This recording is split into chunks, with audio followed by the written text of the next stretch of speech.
skills? Doesn't sound right. Was it cell phone story?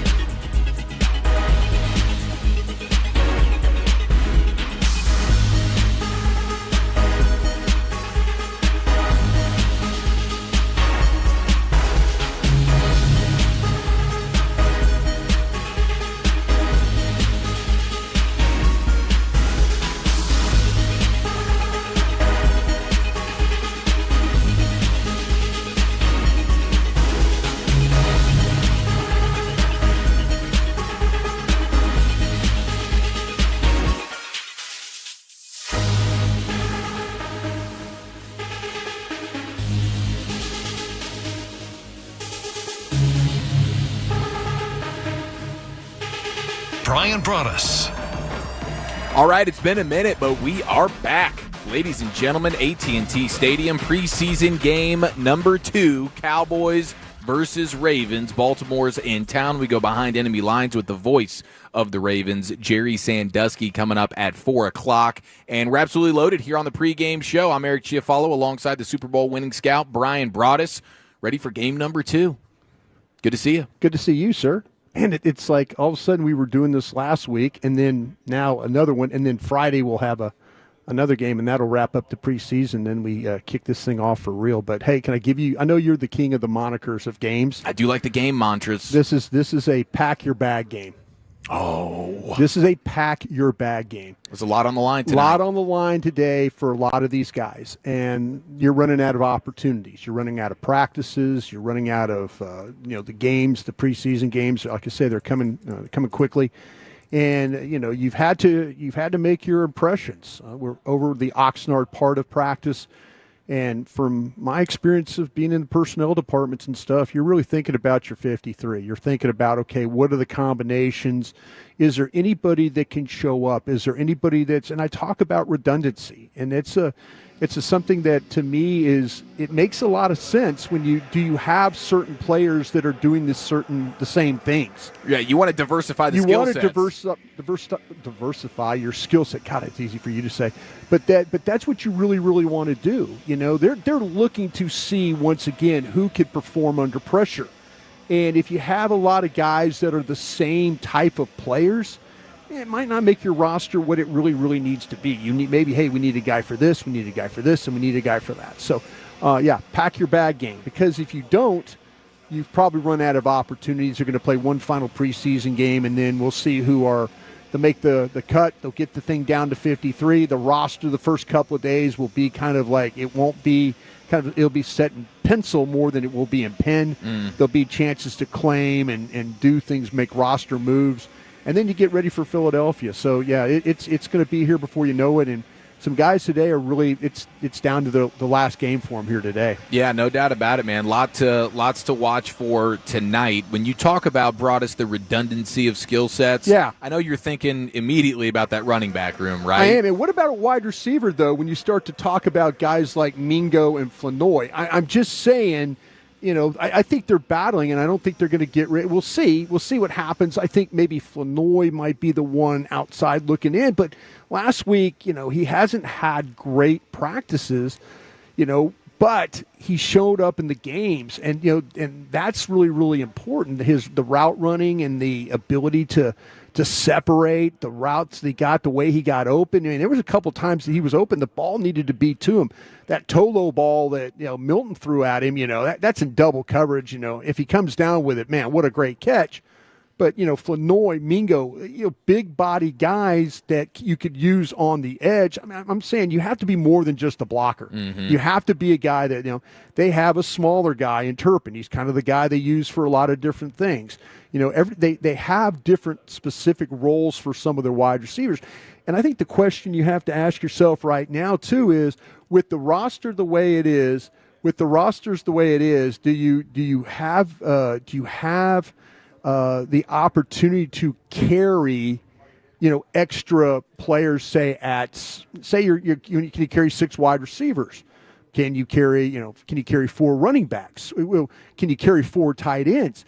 See, these are the things that you kind of have to work your way through right now, and it might be because of some of the injury issues you have in the secondary. You have to go a little longer at that spot to make up for I just hope that they don't get in a position. I don't think Will McClay will do this. I don't want them to get in a position where all of a sudden they can't make a decision about the 6th wide receiver or the 5th wide receiver. They can't make a decision about the 4th, and they just carry. They just carry, and not thinking about, okay, is that really the best for the roster? Did you put somebody out there that, probably deserved to be on this team, but you couldn't make a decision because, boy, we really love Sanders. Boy, we really love Williams. Boy, we love Moffa. Boy, we love Blue. And you probably should just carry 3 guys, and then when does it become redundant? And especially if you throw Hunter Lipke into this thing too. Yeah. He's a lot like some of the, he's a lot like Moffa. I think the thing with Moffa that's impressed me is, I didn't have an understanding of his blitz pickup ability, his ability to see and to pick up right guys. That might get tested a little bit here. If you start to see him being able to do that, okay, then why would you have Williams here? If Williams is kind of your blitz pickup, see and catch the football guy, is it a redundancy that you're now carrying 2 guys that are kind of doing the same thing? And does that keep you from carrying somebody that really you extra that you need? Yeah, at other positions for sure. Yeah, and I would say Ty goes to the young, fresh legs, right? Wouldn't you? Well, in a situation like that? It's always interesting because when you deal with a new coaching staff, the way that they see guys like Flanoy and Brooks and these guys, they were not. They were drafted by Will McClay in this front office. But the question you have to now ask yourself, and Will McClay is really, really good at doing this. He is not going to give these coaches somebody that they don't want to coach. He's just not going to do that. He's not going to say, "Hey, you look at what happened with Buffalo with Elam. Look at that situation." And general manager drafts Elam. Coach is like, why? What are we doing here? No. And then all of a sudden, Elam, and he gets an opportunity elsewhere, and he looks better than he did at Buffalo. Well, we'll see how the overall product is. But you just, as a personnel man, you do not want to put guys with your coaching staff, and then they get mad at him, and they're like, no, I don't want to play him. That's maybe what happened a little bit with Steele. Maybe that happened a little bit with Guyton, or maybe it was a situation where all of a sudden, we're not coaching you because we didn't like this guy. It's not really our guy. That's not our guy, and all of a sudden now you're like Guyton or one of these other guys that unfortunately for a guy like for Mozzie Smith, he's gone through now 3 different defensive line coaches. So it's just. Hey, a lot of that is how mentally tough are you? How can you fight through that? Hey, they want me to do this. I'm really good at doing that. The coaches, if they got to kind of figure those things out, and so do the players. We're under 3 hours to kick off here at AT&T Stadium, preseason game number 2, Cowboys and Ravens. And I just got to say, I admire your ability to hold your water, stand tall in the pocket, and still deliver as a veteran presence, despite having Hall of Famer Rod Woodson just make an appearance here in the Brad Sham radio booth. I was just starstruck for a second. I almost just started having a conversation. Man, it was weird. It was funny how I was watching your facial expression, and you lit up like you knew him. I lit up, didn't I? But I think we've talked to him before.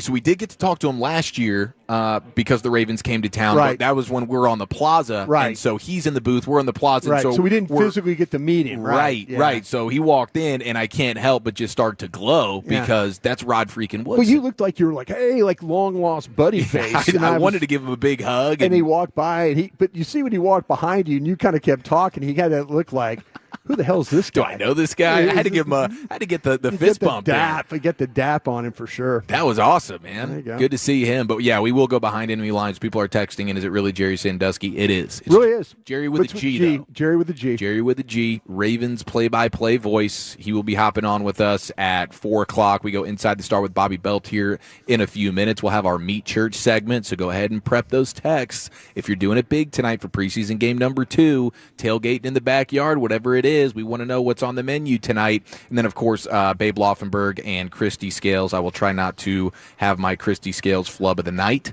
like I did last week, right? I was in preseason form last week. Hopefully I'm closer to regular season form now. Considering Christy's really good at telling us things that she kind of knows, like she's really, hey, keep an eye on this. She kind of tees us up. Yeah. And You just said, nah, Christy, I'm not going to pay attention to what you told me you might want to talk about. And today. shout out to Christy Scales, continuing to be the MVP of the Dallas Cowboys radio network and the broadcast, because it is Brad Shamp's birthday today. It is. So a happy birthday is in order for the man, but she brought the colorful blue, silver, and white cupcakes here into the booth to celebrate. And of course, Legends Hospitality is going to be rolling by. Yeah. Bro, I am so fired up to get back in that press box tonight.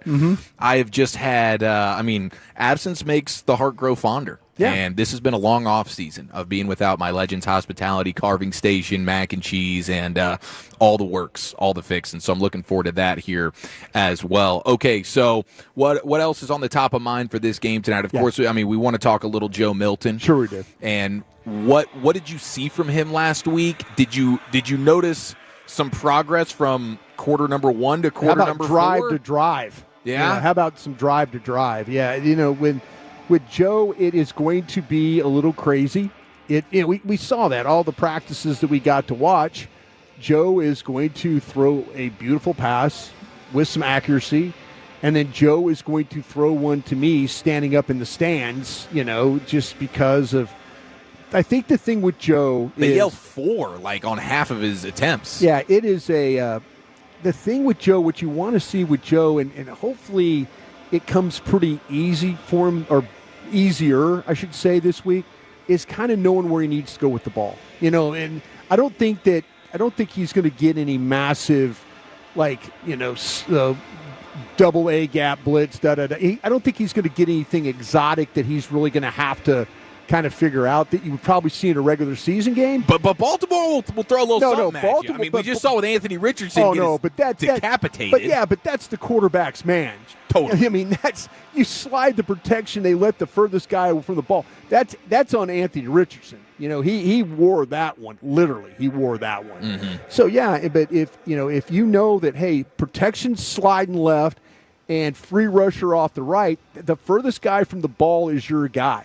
If you don't know that, then Will Grier needs to come in the game and play football for you. You got to pick those things up. But this isn't it's an important game. I think it's in a really important game. And there was a time where I kind of felt like, and I was asking everybody in the media world, is this a game where all of a sudden that you do play more with Will Grier to evaluate your wide receivers? That maybe the ball will be a little bit more accurate. Maybe it will be, maybe he'll read it a little cleaner and the ball will be out to those guys.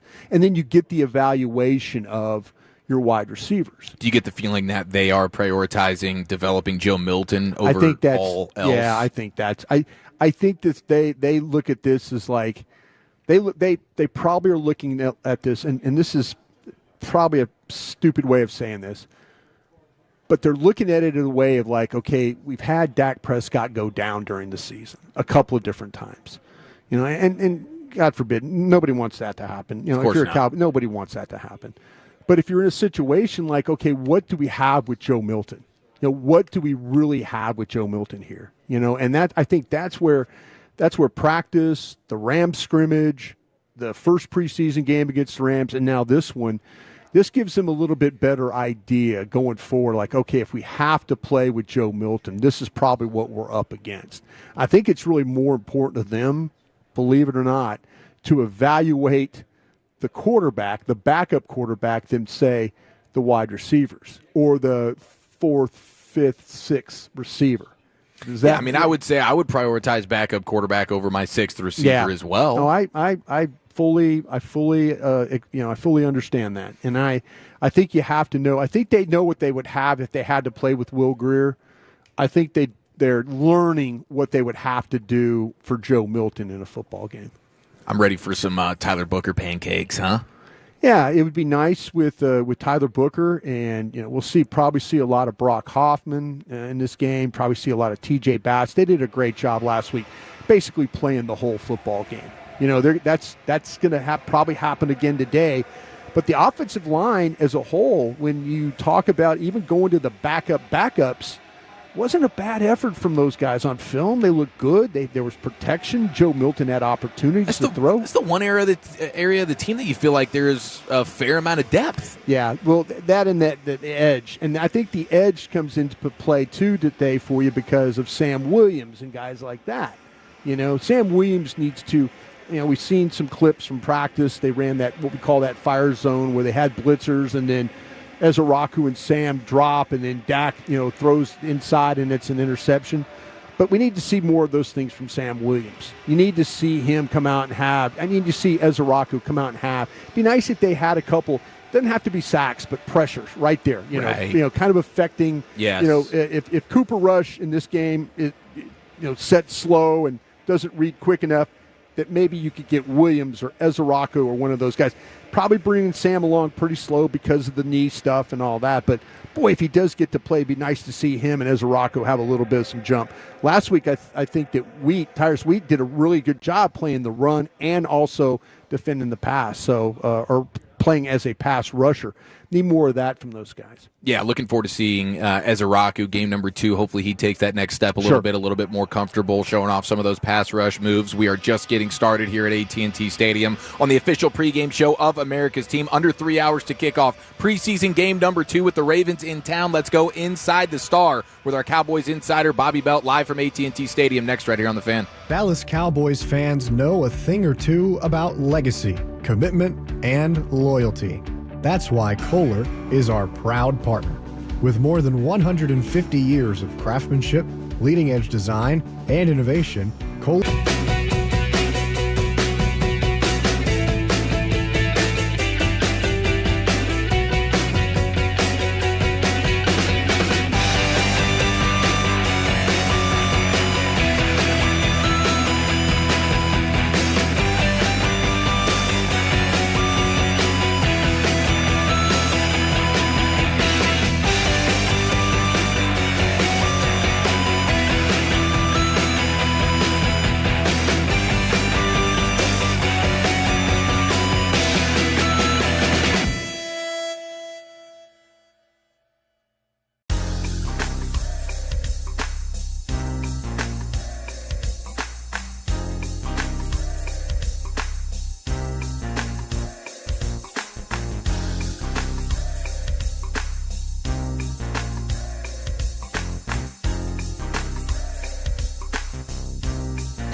All right, let's go inside the Star with our Cowboys insider, Bobby Belt, live here from AT&T Stadium. We're under 3 hours to kick off preseason game number 2 with the Ravens in town. Bob with the Meat Church hoodie on, ready to rock and roll, baby. We're back. Of course. What's up, guys? It's I thought I'd gotten up on the wrong level. There's been some changes to like the carpeting and different things around here. I was like, I think I got off on the wrong floor. And I was like, oh no, it's just a little bit of a facelift. Same here, dude. It threw me off a little bit, but it's snazzy. It looks nice. Felt like a little bit like when you're in a dream and you're like, this kind of seems like reality, but it's not quite. Like I couldn't even tell you what was wrong with it. I was just like, this doesn't look right. I think I got off on the wrong spot. Yeah, I false stepped off the elevator. Not really confident that I was in the right place either. But it's great to be back, man. It's been a minute. How does it feel? It's good. It's always good walking up to the stadium the first time. I mean, first real regular season game is going to be a little bit different. Like that'll be the real energy, but. Yeah, you walk back in for the first time, and it's like, yeah, this feels right. This is football again, and it's it always feels like it's forever away when you walk out the last time, but then you close your eyes and you're back here. I've dubbed this the pack your bags game. Pack your bags for who? Who's packing their bags? I'm just saying, you better show up in this ball field today. Yes. And I think that to me, they're with all the practices they have now that they're back at home, a preseason game, another preseason game Friday. We got some practices kind of in between though. Where do you think they are on the 53-man roster? Not who is on the roster, but where do you think they are in their minds with this team? I think, look, we've talked about this before. I think when they get to camp initially, you have an idea? They know pretty close who's coming with them. I never did. I think that this team usually does, and Maybe I think that's why I'm with you today. I think sometimes some people definitely surprise them. I don't think they walked into camp a few years ago thinking Antoine Woods was going to be on the roster. Yeah, the human log. Yeah, and he was. I don't know that they walked into camp this year thinking Zion Childress was going to be on the roster, and he very well might be now. Yeah. So there's always going to be. I think they know generally. All right, if there's 53 spots, I know it's going to be 53 of these 56 people, generally. And then occasionally I think they are surprised by somebody they didn't think was going to be included in there. But I think generally they know about how many they're going to carry at a position when they enter camp, and it's just a matter of winnowing it down. And as somebody had told me, I think you've said this before too, somebody with the Cowboys told me a couple years ago, I was bummed that Daniel Wise out of Kansas had gotten cut at the end of training camp. And somebody told me they're like, these guys, they will play their way on or off. Like, I mean, it's not as hard of a decision as you guys feel it is when we get down to it. I'm from the school of these players will get themselves. They'll tell you. The players will get themselves cut. Yeah, they'll tell you who should be on, and that's why. I mean, I think that somebody like Childress, who maybe it's maybe gotten a little bit. Like a little bit overblown how well he's played. I feel like. I mean, I think he's that's good. What I was going to ask you. Yeah. That's what I was going to ask you, and I appreciate you saying that because is it more about how Childress has played or the fact that nobody who's played the nickel has taken that job? Yeah, it's what he can do. Yeah, I think that's what it is. It's what he can do. Now, look, I had asked some people right after the draft, I was like, hey, which of these undrafted free agents have the best chance of sticking? And Childress was one of the guys that got brought up. It was Elijah Clark and Zion Childress were both mentioned. So Childress was a guy I know that they thought well of, and then they thought, hey, he's got traits that we can use here. And look, I mean, if they can find somebody to stick in that nickel and play there adequately, then they're going to take advantage of that. Nickel or right corner because you're thinking that maybe Bland is your nickel. Yeah, the only thing there is just how bad does he not want to play there? Oh no, he hates it. Right. How bad does he not want to play there? He does not want to play there. And how much does that factor in for the Cowboys? Obviously, I'm not saying Deron Bland and Zach Martin are the same guy, but Zach Martin not wanting to play tackle was enough for them to say we won't put you there. Now, obviously, I mean, Deron Bland still hasn't even gotten his second contract yet. Zach Martin was already a Hall of Fame player by the time he told them he didn't want to do that. Yeah. So it's a different kind of energy. But if they just say, you know what, let's put him where he's most comfortable. And Deron Bland's not going to be a pain if he has to play nickel. He doesn't want to, but he's not going to be a pain for you. He's just going to be like, I'd rather play somewhere else. But, yeah, let's go. We'll attack it, and we'll play well. He played nickel for you the first year. And so when Jordan Lewis had gone out for a period, and he played it well. And so I think that it could be part of that they just say, let's play him outside. I also still think there's a chance they look at this and say, let's find a trade. Let's look here at the end of the camp and see if we can find another body here to answer this question. Yeah, I think you're on to something. Eric and I were talking in the pre-show about that a little bit, that this might be a game where all of a sudden, actually it's crosstalk, where the the team might look at the cornerback situation after today and say we need to go get somebody. Mm-hmm. Unless somebody shows up, unless they have some people, and they've got a couple of guys with Butler and guys. Carson, man, I mean, they need Carson to come back in and try and do it. But it's been hard. I mean, he's missed so much time. I don't know how if I could rely on him, but I'm kind of thinking about that. And you got to remember this staff may like Carson, but we talk about it all the time. Like, that was another coaching staff liked Carson. Oh, I know, you're right. And another coaching staff really liked Carson. That staff last year, when we were out on the beach at the Rudder Room, and you would run into people out there. The people who are out there on that beach can say enough nice things about what they thought of Kalen Carson and what he could be. And that didn't look very good once he got out there. And so it may be a case where, do they love him the same way? Does Overstreet like him as much as somebody else would have liked him last year? And if not, then they may view it as, well, that's not even an answer even if he is healthy. Of the bigger receiver, Flournoy or Mingo, do you have a preference? So it's tough. Or is it making it tough because neither one of them is really separated? I mean, I think Flournoy showed up a little bit more, and that Mingo had a couple of opportunities that they missed on him with. But is it the same player? It's a little bit of sunk cost fallacy, too. Okay. Where you're saying you have put capital in Mingo, you need to see it through to the end. And so, they didn't get that opportunity last year. We've talked about it before. That was one of the things that I think there was some tension between the old staff and your current front office and your current personnel department. Is that personnel department, for all who wonder how much say coaches get and who plays on the field versus the personnel department front office wanted Jonathan Mingo to play last year, and the coaching staff said no. And so he didn't get on the field. And so outside of just a little bit of that, they give him the autonomy to do it. They're not going to force anybody on you, but that was a point where I think they still feel like we think he can do something, and we haven't even been given a chance to see it on the field yet because he wasn't put out there last year.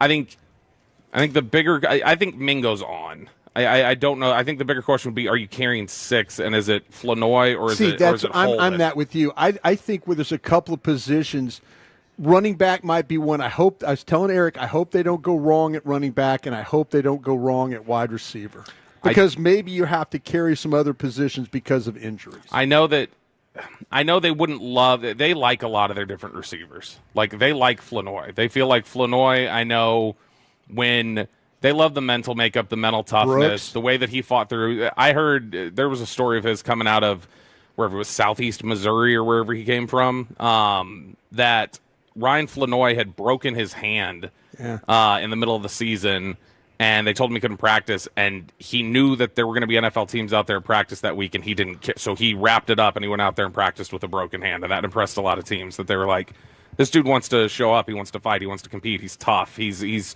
responding the right way. So they love the mental headspace with Ryan Flournoy. I think with Holden, it's like, man, that's the pedigree. That's Bama. That's Oregon. That's a guy who, now that he's at the NFL level in these NFL practices, looks like he belongs.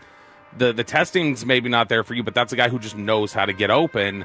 And so I think that either way, I don't think they're going to love some of the decisions they have to make at receiver, because I think they like some of the. I think they like a lot of the guys that they have in that room. It's just a matter of you're kind of handcuffed to a couple other people potentially, like Mingo or Tolbert. Do you worry about that? Do you worry about if they can't make a decision on they like, God, we love all these running backs. God, we love all these wide receivers. I mean, gosh, we love all these defensive ends. I think they can make the decision. I just think they're gonna wince when they do it. I don't think it's necessarily like, man, we're stuck and we don't know how. Let's flip a coin. I think they will have somebody. I think ultimately, right now, if you ask me today, short of a trade that maybe frees something up, Holden's probably not on the roster. Okay, and just because I think it's a numbers game. If they could move Tolbert, for instance, I don't know if they're necessarily looking to do it, but if they could move a Tolbert, that frees something up for him. But in the event that Tolbert's here, then I think they're going to wince a little and go, we like him, but he'll probably get to the practice squad, and we'll be okay with it. So I don't think it's anything where it's like... They wince because they think Holden will get to the practice squad? They wince because just like, we have to cut him, and that sucks because he's played good. Like you feel a little... I think you feel a little internally like he did everything he was supposed to do. He just never had a shot to make it. I kind of feel like that Brooks has kind of done a little of that too. Brooks, I think Brooks hasn't done anything wrong other than he's in a room where they've got a lot of they've got a lot of financial liabilities and draft pick liabilities that they have to commit to. It's Bobby Butt with us here on the Fan. Hey, Eric, where are you at with the running back room? Obviously excited to see Phil Maffa again tonight. Sure. But how many do you think they keep? Who's kind of the odd man out there? 5 probably is what I would guess if you include Lipke. I would guess. I mean, how crazy is that, Broadus? It just seems so redundant. It is. Here's the only thing is that the way I look at it is Phil Maffa and Phil Maffa to me is like Hunter Lipke. Yeah, Maffa would be also Williams as well. Maffa would be the odd guy out. If you're talking about like to me, I think if you're looking at Maffa, it would be Maffa or Lipke, depending on how much. Yeah. I think that they're not. Williams is here. Williams is the starter. Sanders has been hurt. Does that make him a potential risk? It would not be the first time that this front office has, when they've winnowed down the roster, they've cut a veteran that they added during the offseason. They've done it a ton. Oh, sure. Ha Clinton Dix, George Iloka, Jasper Brinkley. I think all 3 of those guys at some point spent time in Minnesota. Cost about $1 million. Sure. Jihad Ward was the same way. Yeah. Coney Ely, I think, had that happen. So they've done this before. This is not an unusual thing for them if they were to do that. But look, what you do out here does matter. It's not like it doesn't matter at all. But it only matters to a point, I think. What you do out here, what you do at the practice, there are some things where this is settled, or this is the numbers game, and this is what we got to look at. It also depends on how many. Do they want to carry? John Machota had a roster projection this week. Do they want to carry 10 defensive linemen and 10 offensive linemen? Yes. Do they yes. They may want to do that. I will fight you all day on that, because what happens is we get into the season and I can't find those guys. Yeah. I can't find those guys, and I go and try and poach somebody, and that poach guy all of a sudden says, the team reacts and goes, no, we're not losing that guy. Sure. The offensive and defensive linemen are the hardest guys to find. I'm sorry, Bobby. The wide receivers, the corners, the running backs, I can kind of deal with that. I can go find one of those guys. And but offensive, defensive linemen, please let me carry 10. Yeah, and these practices and these games, not so much the games, but definitely the practices, they are built for the receivers to look better, I feel like, in a lot of ways. So you can get lulled into a confidence with some of these guys who show up in practices. Or a Trayshawn Holden may just be somebody who, with the circumstances of how these corners look and how the practice is naturally set up, and benefit a lot of times some of the receivers, like that can be that can give you a false confidence. Whereas then at that point you're saving somebody who you could have found if you wouldn't have let go of an offensive lineman that you would need later. But he shows up in a game last week. Sure, no, that's why I said that's why it's different. We all look at this, right? So I don't disagree with you, by the way. I think would they carry 5 or 6? I think that group down there is a muddled one. If you transition from like we always enter the same thing for Trayshawn Holden and anybody else, it's important. Okay, you show up at rookie minicamp, and that's where you flash the first time. Then you show up at OTAs and minicamp, and that's important. Then when we get to training camp, all right, now it's another test. Then the next test is the pads come on. Do you look different? And the pads coming on is the point where a lot of guys usually fall. Like where you'll see a lot of guys who have shown up, when the pads come on, they disappear. Yeah. Then once the pads come on, then the next question is, are you carrying it over into games? And that's the problem for a lot of these receivers. It feels like they're doing all of these steps, like we talked about with Brooks, Holden, whoever else. They're doing a lot of these steps. Days and it's on days. You checked all your boxes. It sucks. It's a numbers game, and you're just we don't have room right now. I feel bad for my guy Clark right now. My guy Clark needs to play well today. Elijah Clark? Damone. No, Damone Clark? Damone Clark does no. He kind of reverted back to some of the things that happened to him last year. He didn't look like he was very instinctive in that game the other day. No, and I think he's practicing really, really well. You know who he reminds me of in that sense is he reminds me of our old Oklahoma defensive end, Charles Tapper. Oh, wow. Where Tapper had so many things that you wanted, and there were times where it would flash, and then you'd get into games and you'd be like, he doesn't have hard. a feel. It's hard. You see like the instincts just that was the thing they felt really bummed about with Tapper back in the day, was like there was just no instincts there. Yeah. And that's the thing that I wonder if that's kind of becoming the label on Damone Clark. It's like there's just no feel for it. I thought that Flus was helping him. You know, I thought that whole crew was helping him, and in the game he just kind of reverted back to his old form. Yeah, I hate that. And coming along, it's progress isn't always a northern trek. Like there moments where there's a step back and there's a rebound and there's a gather yourself. And so for Clark, I mean, they may feel like, look, he's shown enough progress. He had a game where, all right, this is part of it. Respond today. So if you respond today, we feel better about it maybe. That's kind of how I think they may be looking at him. How would you like to see Joe Milton respond? I mean, like, let's check the ball down sometimes. Look, here's the thing. I think the first Let's try and keep it moving. All you need to see on Joe Milton was the first 3 plays last week where the ball is snapped and everything just starts happening so fast for him, and it's like, slow down. It doesn't need to happen. That they've got it blocked up for you on that first play, and he's panicking the way he's moving around the pocket. It's like, man, if you are comfortable there, you're fine. I drew the analogy this week. It's like Frogger. Brian, you played Frogger back in the day, didn't you? No, but that's the thing where you try not to get hit by the car, right? Yeah, okay, right. I know what you're talking about. So you typically, like, you can't just go out there and like push the joystick forward and try to run all the way through. You're going to get hit. But, like, you get out there and you're like, oh, my gosh, there's a car coming. I got to run. I got to just go. No, it's like, all right, have a little patience. Just, all right, slide to the side a little bit. All right, now move up a step. Yeah, there's a car coming, but you got a sec. All right, let's just move. Like, Milton, for him, he's just, there's traffic coming. I got to go. And he runs. He reacts with a clean pocket as if there is a free rusher.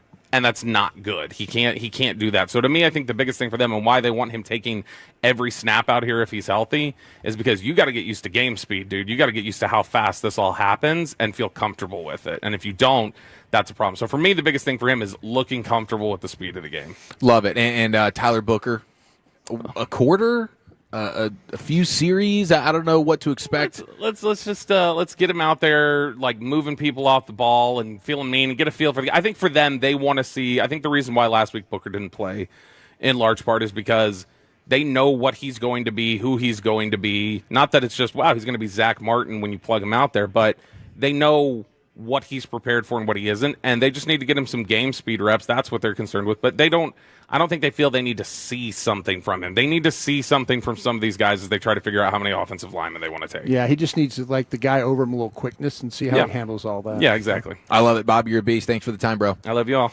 The creators of Buffalo bring you NFL casino games. Kick off with America's team on and off the reels with Cowboys-themed casino games developed by Aristocrat, a proud sponsor of the Dallas Cowboys. Do you have a gambling problem? Please contact 1-800-GAMBLER for 21 and over. All right, we're under 2.5 hours to kick off Cowboys preseason game number 2, Cowboys and Ravens here at AT&T Stadium. Let's take a look around the NFL and some of the other preseason week 2 action that we've seen. That's next here on The Fan. Bell Nunley has been committed to serving their clients for over 4 decades. This Dallas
star. All right, we're 2 hours and 15 minutes to kick off preseason game number 2 here at AT&T Stadium, Cowboys and Ravens. We want to know who's got the best menu going tonight here in Cowboys Nation, 877-881-1053, because whether you're a backyard griller, Cowboys tailgater, or Pitmaster Pro, Meat Church has everything you need. Visit meatchurch.com, your ultimate destination for the finest rubs, seasonings, and barbecue supplies. Matt Pittman and Meat Church, the official Pitmaster of the Dallas Cowboys. We'll see who's getting it done at a high level. I know Legends Hospitality is doing it big today. I just heard there might be a little bit of Cajun seasoning encrusted on the, probably is it a prime rib situation tonight at the carving station. Yeah. Looking forward to that. You, of course, have the mac and cheese, but then there's allegedly, Broadus, there is a twice baked potato situation that is awaiting us. So yeah. are you going right? Because it's preseason, right? Because usually regular season brought us. We get out of the pregame and it's like he's got 40-yard dash record-setting times to get to his spot there in the press box. He's got the notepad and he's ready to scout his tail off for 4 hours. Right. Will you mosey a little bit more and take a swing through the buffet line? No, I won't. And the reason why is because I got to go get set up because there's usually somebody sitting in my chair. That's right. So I usually have to confront like Blake or somebody. And then Blake has gone through the buffet line like twice himself. He's got 3 plates. So he's got like horseradish sauce that I have to kind of wipe off my area, and he's probably dropped a dinner roll or two. And there's some grease over where I would normally put my computer or my notepad. But no, I just. That's why you bring the Clorox wipes with you everywhere you go. It's like following a toddler, to be honest with you. Right. It's like and then he looks at me like, bro, what? Oh, I'm in your seat. I'm like, yeah, just move down one, Blake, and we'll be good to go. I love it. 903 girlfriend has never been to Roadhouse, taking her there today for her birthday. The biscuits, right? The rolls? The rolls. The rolls? And yeah.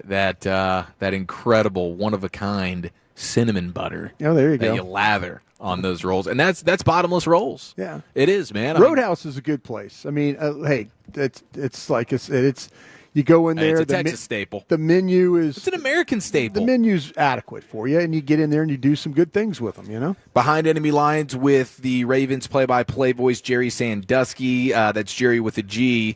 Sandusky coming up at the top of the hour. And we will wait to see who's going to text in the menu of the night here at 877-881-1053. When it comes... Corey, you got to read right now? I'm sorry. No, not at all. You know what I would do in this, as hot as it is outside? And you'll probably look at me like, what are you talking about, bro? Oh, you're about to do deli sandwiches. No, not at all. How about a steak salad? Oh. How about just, with steak salad with like the steak cooked medium rare, cut into strips, put in the salad, blue cheese, some tomatoes, things like that. Just kind of make it really. I like to put in mine personally, my steak salad. I like strawberries, like pecans, like blue cheese. They all kind of go really well together with kind of a maybe a strawberry vinaigrette. Okay, all right. That's refreshing. I would think with it being, if you're in Texas here and it's 100-something degrees, like you'd want to eat something kind of light, but you get the protein with the steak. But then you get all the vegetables with the salad. So yeah, steak salad would be my choice today for a 6 o'clock Cowboy kickoff. Okay, what's going on here? 214 says, Eric, not grilling, but cooking New Orleans yakamain? Yakamain. Yakamein. I figured maybe my New Orleans guy here. I'm sorry. Spell one more time because it might be something that I'm not. The New Orleans guy should know what that is. Spell it one more time for me. That is going to be Yakamein. Somebody is cooking that. It's not a grilling situation in the 214. They're cooking it up, and we respect it. We absolutely respect it. We have some preseason action going down. A lot of these games have already gone final. I think Quinn Ewers with a Texas tie-in. Yakamain, they're saying it's – I'm reading it as, it's African-American Creole, which makes it New Orleans. It's it's kind of a flavorful, savory beef noodle soup with a rich history rooted in fusion Chinese and African-American Creole cultures. How about that? That sounds, I've never heard of that before, but you got me with the flavoring and the noodle part of it. You got me with that one. Yeah, that's right up your alley. Oh, yes. That's how you get it done. A flavor bomb. So Quinn Ewers with the Dolphins, he threw 2 touchdowns today, was much more efficient. Yeah, they were better in the second half. They scored early against the Lions. Lions kind of at half had them down 14-7, and then but the Dolphins were able to rally with 17 in the third and fourth to get the victory in the Motor City. Yeah, you had the Southlake Carroll quarterback Quinn Ewers throwing to the Allen High School wide receiver Theo Weiss Jr., and he had 2 touchdowns in the game, did Weiss. So that's pretty exciting stuff right Interesting. there. I was just looking at the stats on that one, too. Zach Wilson was 15 of 23 for 151 and a touch. And then Quinn came in. He was 11 of 17 for 116 and 2 touchdowns, no interceptions. So good for Quinn Ewers kind of getting that all pulled together. I think last week wasn't one of his best, but he rallied this week to get that done. Yeah, that's what you want to see. You want to see guys bounce back a little bit, especially the rookies. In their first action, things move pretty quick on you. So it looks like Quinn Ewers took a nice step in the right direction today with the Dolphins. And then I think the funniest play of the day was in Philadelphia. You had Dorian Thompson-Robinson, who was backing up Kyle McCord for Filthy today. And Dorian Thompson-Robinson had a play where it's a shotgun snap. It goes a little bit over his head, but he catches it, and then all of a sudden he's got an edge rusher breathing down his neck off the left tackle. And so as he's getting hit, he just throws a duck up into the sky that goes about 8 yards, lands into the hands of the other Cleveland Browns edge rusher, and then he goes and scampers that thing like 40 yards to pay dirt.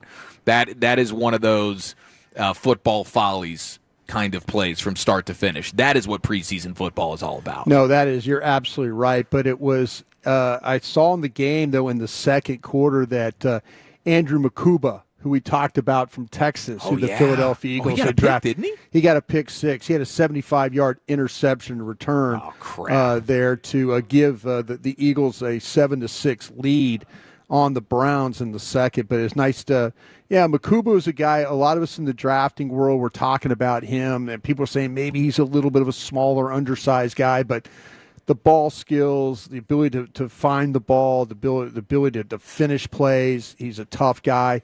That one is, good teams have good players fall to them in the draft. And the Eagles, I think, got one there. The team you're playing today, the Ravens are legendary for sitting there. Every time you really like a player and you're like we're working through the draft those 3 days. Yeah. And just whatever like Kyle Yeomans goes, who's the best player on your board? That guy will end up with the Ravens every single time, and the Philadelphia Eagles are kind of doing that as well. Yeah, both those teams frustrate you because they have it down. Their front offices really know what they're doing. Yeah. And Makuba, wow, look at that, already getting a pick 6 there for the Eagles. We'll be seeing him at Lincoln Financial Field week 1 Thursday night, rapidly approaching game number 1 for the Cowboys. And I just saw from Adam Schefter, CeeDee Lamb. Yes. Will not be fined for his unsportsmanlike penalty last week versus the Rams. I think that's fair. I think the punishment was well done already with the shot that he took. That was ridiculous. Dude. Lucky he did. Do we have a get back coach? Did we cut corners? I think college football has more get back coaches than the NFL. We've seen coaches that tend to go onto the field. Isn't Sean McVay go onto the field and he's got a guy that pulls his belt? Yeah, he's got a personal get back. He's got a guy that pulls him back off, and then the guy then Sean waves his arm, and then But I think we see that more in college football. How about the Sugar Bowl game? Was that Notre Dame and Georgia where Georgia makes a huge play and some kid? But when you have a lot of people on the sidelines, stuff like that happens. You'd be surprised. I've watched, majority of my career has been spent watching games from the sidelines. You really have to pay attention because sometimes when you see the ball go out of bounds, somebody will be getting blocked, and you got to feel like that person, like they're blocking. You got to be ready to grab. Head on a swivel, man. Jump. I mean, we see people jump and people roll, or they get rolled up, get taken out. I've seen slide tackle. I've seen down marker guys get taken out. You never have though. You've been able to evade that. No. I one time, like, I'm really good at, like, because I pay attention. I thought I was good at this.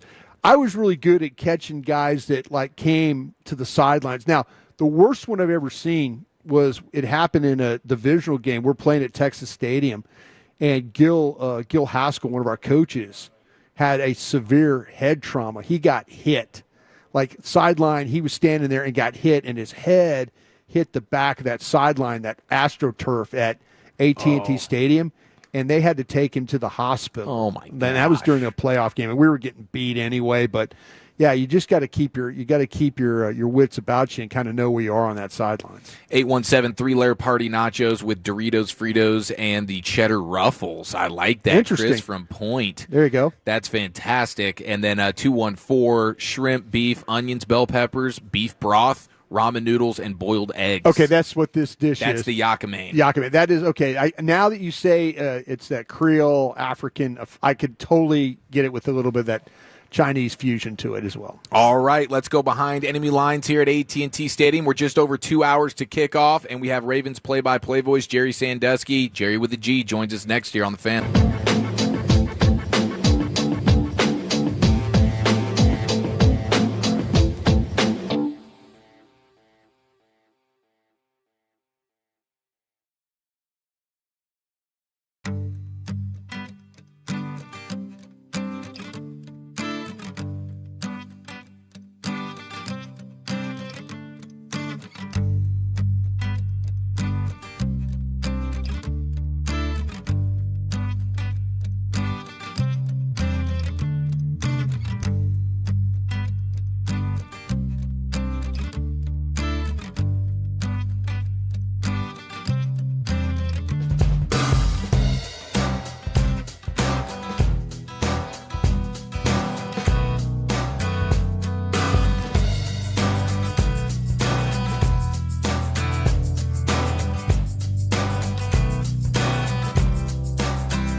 Your turn it on, leave it on.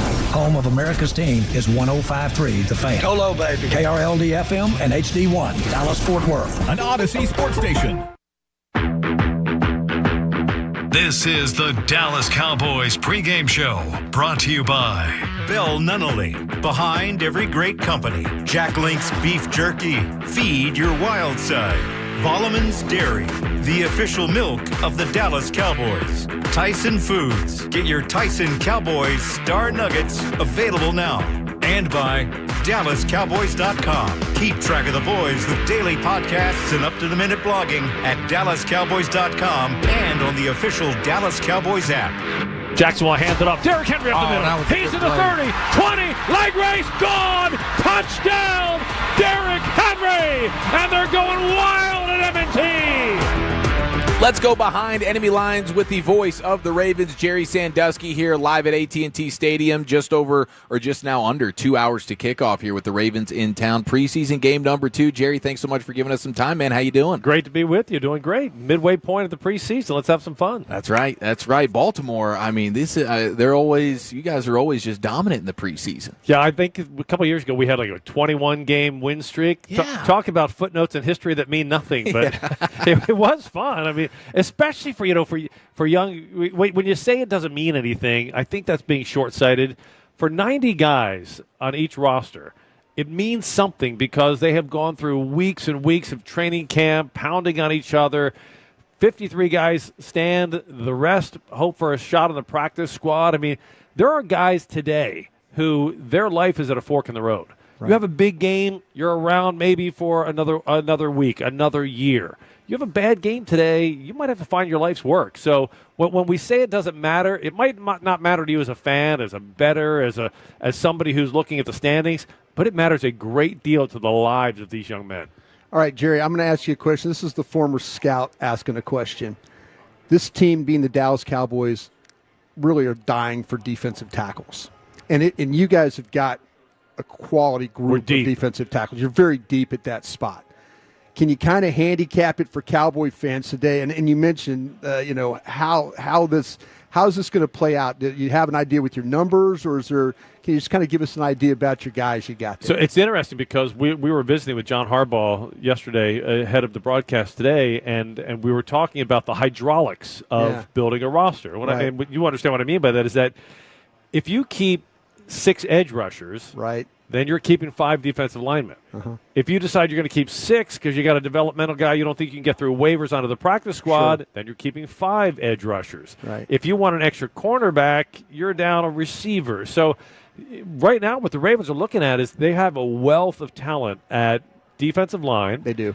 And edge. Yes, sir. And they probably have too many players that they can't get through waivers and onto the practice squad. So this game's a really good one to watch. So I'll give you a guy to look for tonight. C.J. Okoye. Yes. He is one of the more remarkable stories. I've watched tape of this guy already. So because, I'm hearing whispers about how good this guy's had camp for you. So he's a 6'6", 315-pound kid, but it's the reason I always tell people, you can send your kid to all the camps in the world, right? And somebody around the world is just meant to have that spot on an NFL roster. So Okoye is a kid who grows up in Nigeria playing basketball. He goes to a football camp on happenstance that Osi Umenyiori puts on. Uh-huh. He does so well in this camp, he gets invited to the NFL's Africa camp. He gets so well there, he gets invited to their international camp.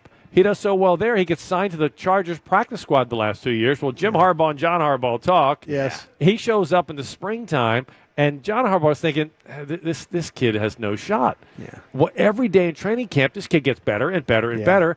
Last week he plays a game, he's hitting the quarterback, he's blowing up guards and tackles, and everybody, who is this kid? Yeah. And that's what makes the preseason so much fun. Right. You know, you've got all your draft picks, you've got all of your assessments, all of your scouting, all the knowledge, all the database, and some kid from Nigeria who just wants it more than everybody else is suddenly on the radar screen. Unbelievable, man. This guy's 6'6", 370? Yeah, and I'm telling you, he's a mammoth.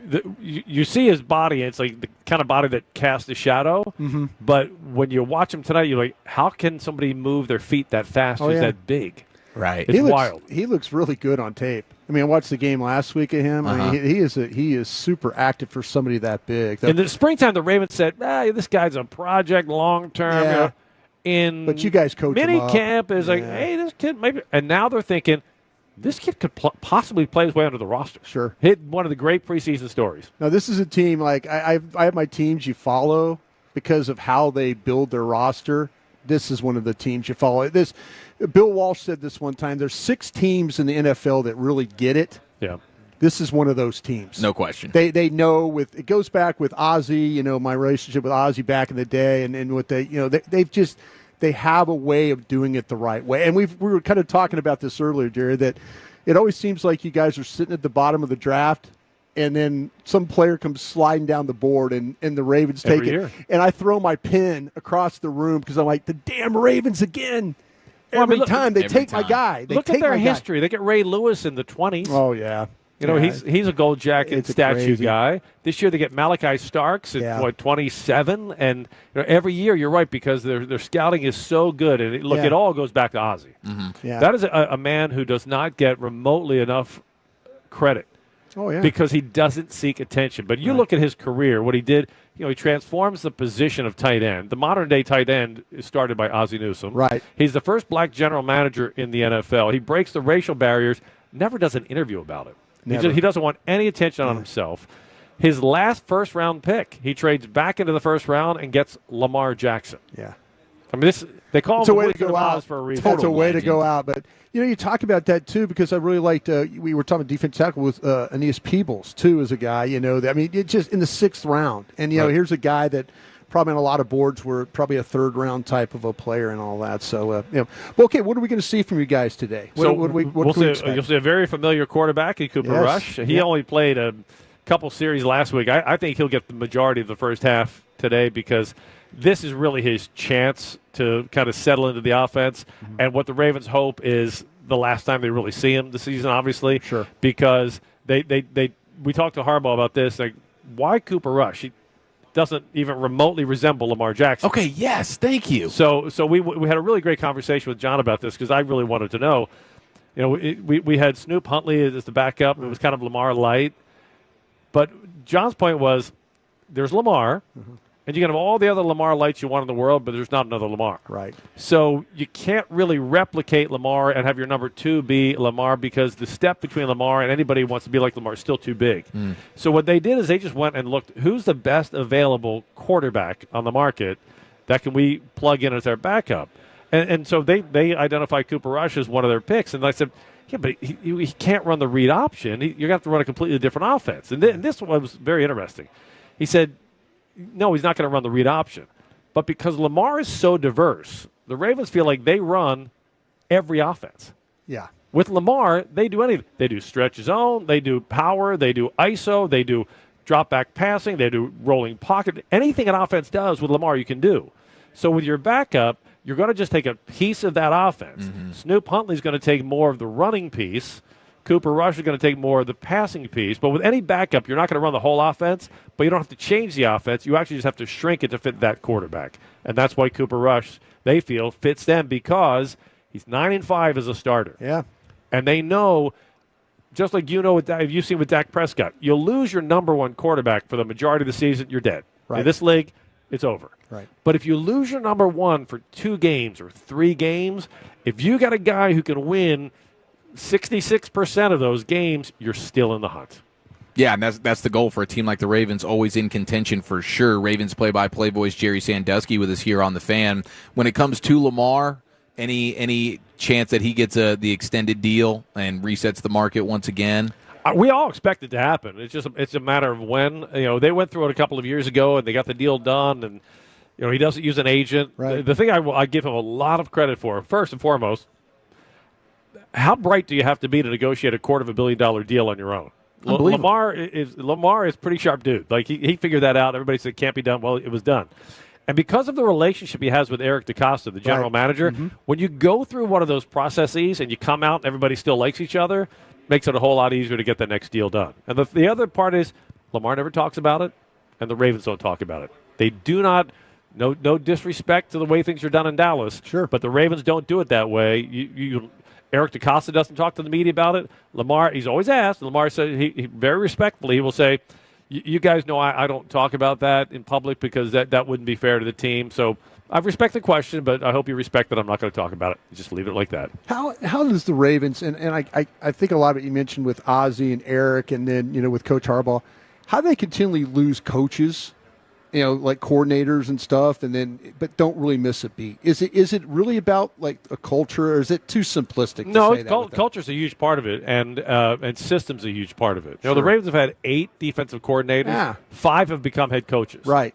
And what's interesting, if you go all the way back to Marvin Lewis, the first defensive coordinator, right on up to Zach Orr, the current defensive coordinator, each one has had a hand in the previous regime. Yeah. So it's not like one year you're running this defense and the next year it's never a radical change. Every coordinator comes in and puts his touches, but he puts his touches. He doesn't rip it apart, redo it, and reinstall it. So there's this 30-year continuity now with the Ravens defense. The players change, the coordinators change, but the defense itself merely evolves. It doesn't undergo massive renovations. I love it. You mentioned Malachi Starks being one of the rookies. Mike Green, another one that I know Broadus and others on our draft show really, really liked. How have those guys stood out in camp so far? So Malachi Starks, here's the interesting thing with him. We're midway through preseason. Nobody even talks about him like he's a rookie. They talk about him like he's a fourth-year player. He looks like a fourth-year player. He understands the defense. He's comfortable. You never see that rookie blank stare where he's back, in the back third of the defense, looking left and right. You never see that with him. He's very confident. He's very poised. He's everything you thought he'd be. Mike Green is a guy that, most people in Baltimore, we never thought he'd remotely be available in the second round. No. Well, I mean, he's just lights out. Yeah. And I talked to him this week, and I said, look, you line up, and it's a play you got to make. What gives you the confidence you're going to make this play? And he said, I got 2 things going for me that I know are natural, but I really lean on them. One is I'm really twitchy. He is. He's just crazy twitchy. He said the other is I have the ability to go to that next gear when I need it. Yeah. For a young guy to recognize he has the gear, that's something most guys only recognize after they've lost it. Right. Right? That's usually when a 30-year-old looks back one day and realizes, I don't have the gear. Or you're a guy like me who played Division II college football because you never had that gear. He knows he has the gear and he knows how to use it.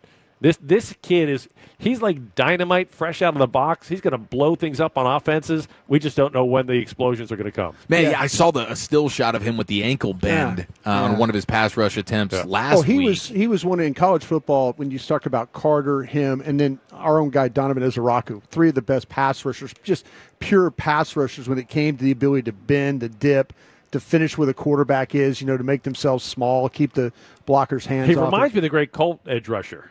Dwight Freeney. Dwight Freeney, yeah. And I'm not saying he is Dwight Freeney, don't get me wrong, but I'm saying that bendability. Oh, yeah. The body size, if you see him in the hotel lobby, he's not going to blow you away. He's not C.J. Okoye. He's not 6'7".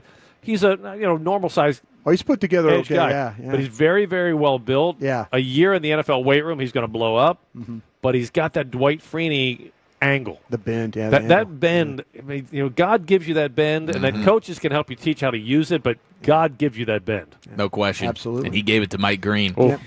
Speaking of a guy with some God-given abilities, Derrick Henry off an incredible season. I just love looking at his offseason, the workouts and stuff he does. He's just an absolute freak show. The confidence that is he still, total bell cow. They're not trying to limit anything with him. Nope. He is a unicorn, kind of like Lamar's a unicorn. You're going to see a guy like that once in your career, perhaps, certainly in a generation. They do have Keaton Mitchell, who's reemerged this year. Keaton Mitchell was an undrafted rookie free agent a couple of years ago. His dad, Anthony, played for the Ravens in their first Super Bowl season. And he became like this, who's this? Like midway through the season, burst on the scene, had a couple long touchdown runs. And then all of a sudden, 2 years ago, he tears up his knee late in the season. And I truly believe it cost the Ravens a Super Bowl because he gave them a dimensionality on their offense that the teams would not be able to handle. You couldn't handle him and Lamar. Well, now you have Mitchell, who's back full healthy. I don't think we'll see him tonight because he had a little bit of a soft tissue thing this week. But throughout the course of the season, the Ravens have this luxury now of if they want to give Derrick Henry some rest, they can. That said, Henry's still the kind of guy who plus 20 carries does more damage than minus 20 carries. Sure. So it's one of those balancing acts where Todd Monken, the offensive coordinator, is going to have to think about this week to week, but somebody's also going to have to look long term. This is a roster that, if you stay healthy, should be built for a deep run in January, maybe into February. You want Henry as fresh as possible, but if you rest him too much, you don't get there.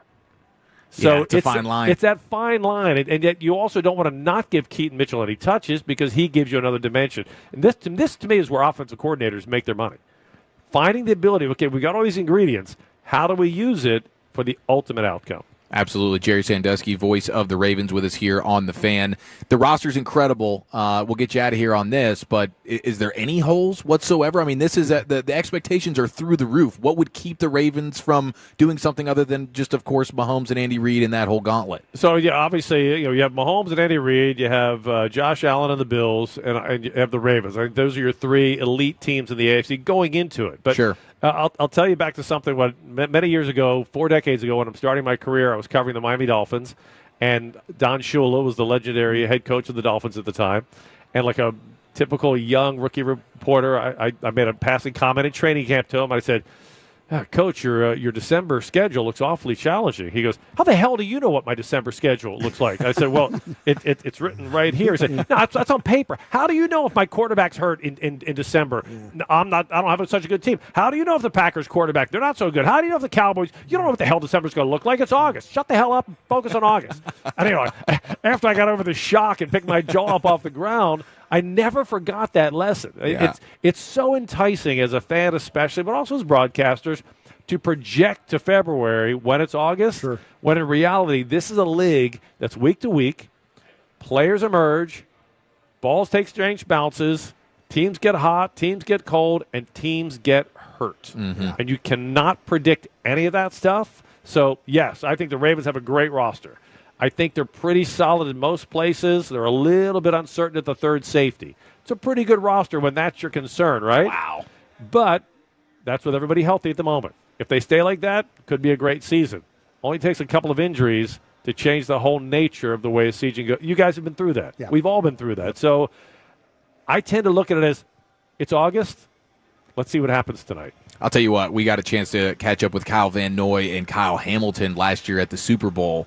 And fantastic dudes. Yeah. Fell in love with those guys. Incredible players as And well. by the way, we interviewed Brian Billick yesterday, and he says he's still enjoying golf more than coaching. I'm not surprised. I'm not surprised. He does not want to be in a room with no windows and watching film. He'd rather be out on the golf course. I knew Brian was done. Brian has done some games with me over the years, and he's a great broadcaster, a great broadcast partner. I love doing games with coaches because you see things differently. Yeah. Sure. And after one of the broadcasts, I even said to him, I said, do you miss it after a game like today? He goes, God, no, because I can't bear the thought of working another 16-hour day watching film back and forth, back and forth, back and forth, back and forth. And that's when I knew he was not going to. He was going to golf more than he was going to watch Absolutely. football. Life of a coach. It's no joke. Well, get in that press box, man. Did you get the spread yet? You I see have what they it. got cooked up in there? You know what? I'm a veteran. I show up to stadiums already fed. There you go. Because you guys might have a great spread, but not everybody does, so I don't roll the dice. I'm telling you, you never have to roll the dice when you're coming to AT&T Stadium, just so you know. Love to hear it. Jerry Sandusky, Ravens play-by-play voice. Thank you, Jerry. This is a real treat, bro. My pleasure, guys. All right, Reliant is proud to power the home of the Dallas Cowboys and the homes of Cowboys fans across Texas.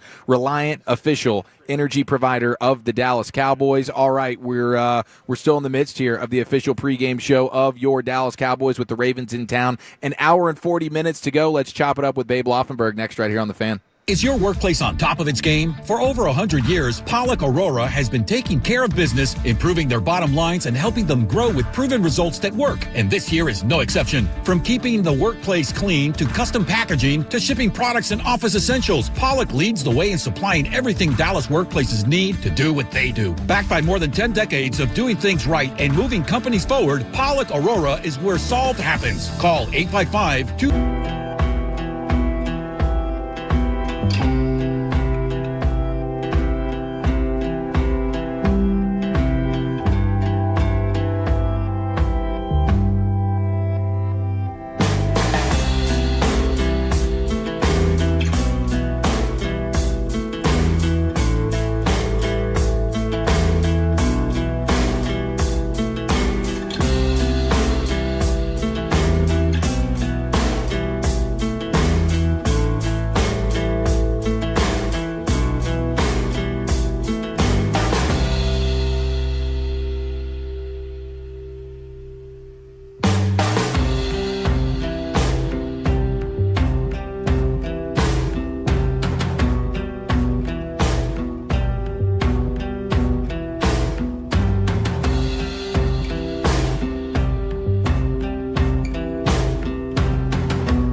All right, we're just over 90 minutes to kickoff here at AT&T Stadium. It's time to chop it up with our buddy Babe Laughenberg live here in the Brad Sham radio booth of AT&T Stadium. Babe, gosh, it was so good to see you walk in here. You got that summer glow about you, man. But the season, it's time for the season now, babe. Are you ready?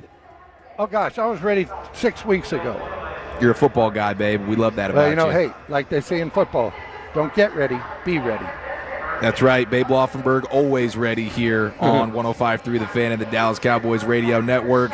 Babe, now that camp has, for the most part concluded, what do you make of Schotty's first camp and just all that it entailed? What do you think about him in year one? The interesting thing is when he was hired, the general consensus was, what? Who? And, he wins the press conference every day. We know that. He wins the day every day at the press conference. And now people are like, hey, this guy I like him. He's good. It's like we haven't seen anything. So, as they say, no battle plan survives first contact with the enemy. Well, the enemy is showing up in Philadelphia September 4th. And I told him at training camp, I congratulated him, just pulled him aside a little bit and said, hey, Coach, this is a big deal. Just wanted to personally say congratulations, and I said I'm telling everybody, let's give you a little time before we pass judgment. I said let's wait till maybe the second quarter of the Philadelphia game before we say this guy can or cannot coach. Babe, I said that facetiously. You're sleeping again, okay?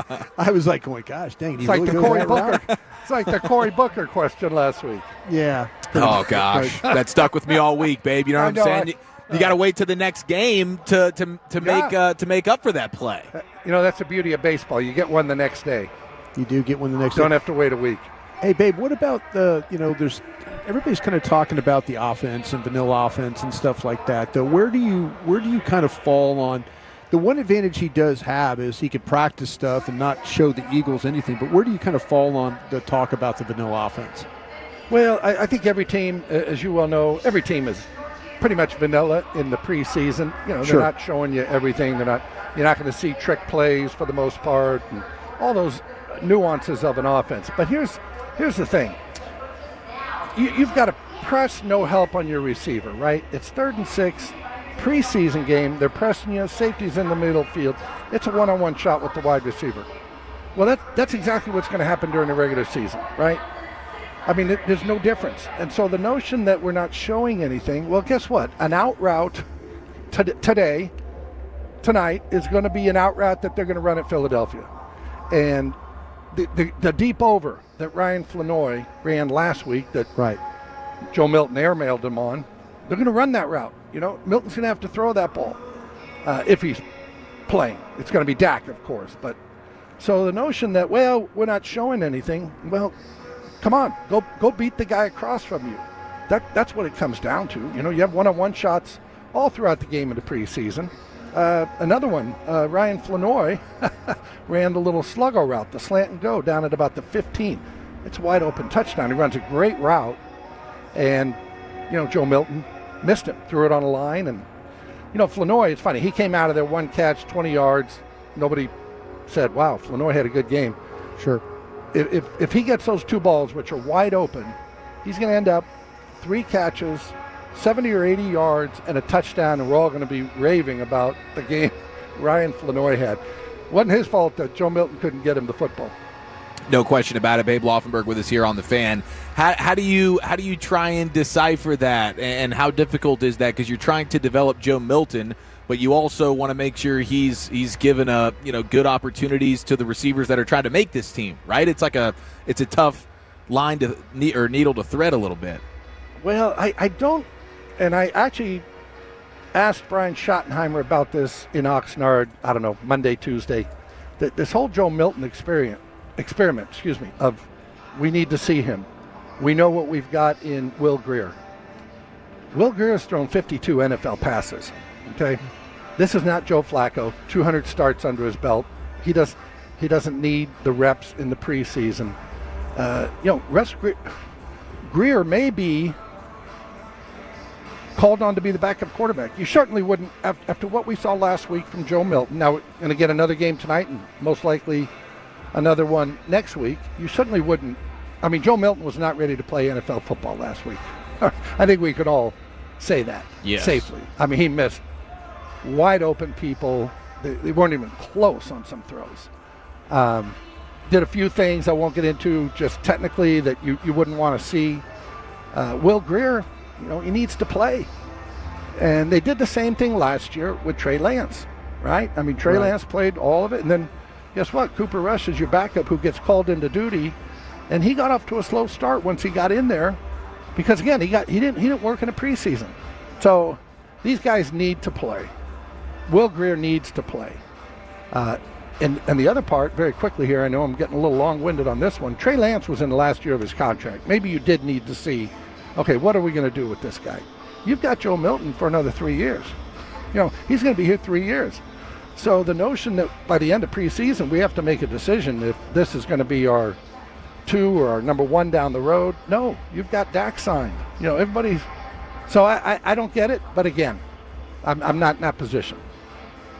Hey, babe, when as we getting towards the end of the preseason, like you said, with one more game, what's the pressure on these players when it comes down to we're running out of practices, we're running out of games for guys?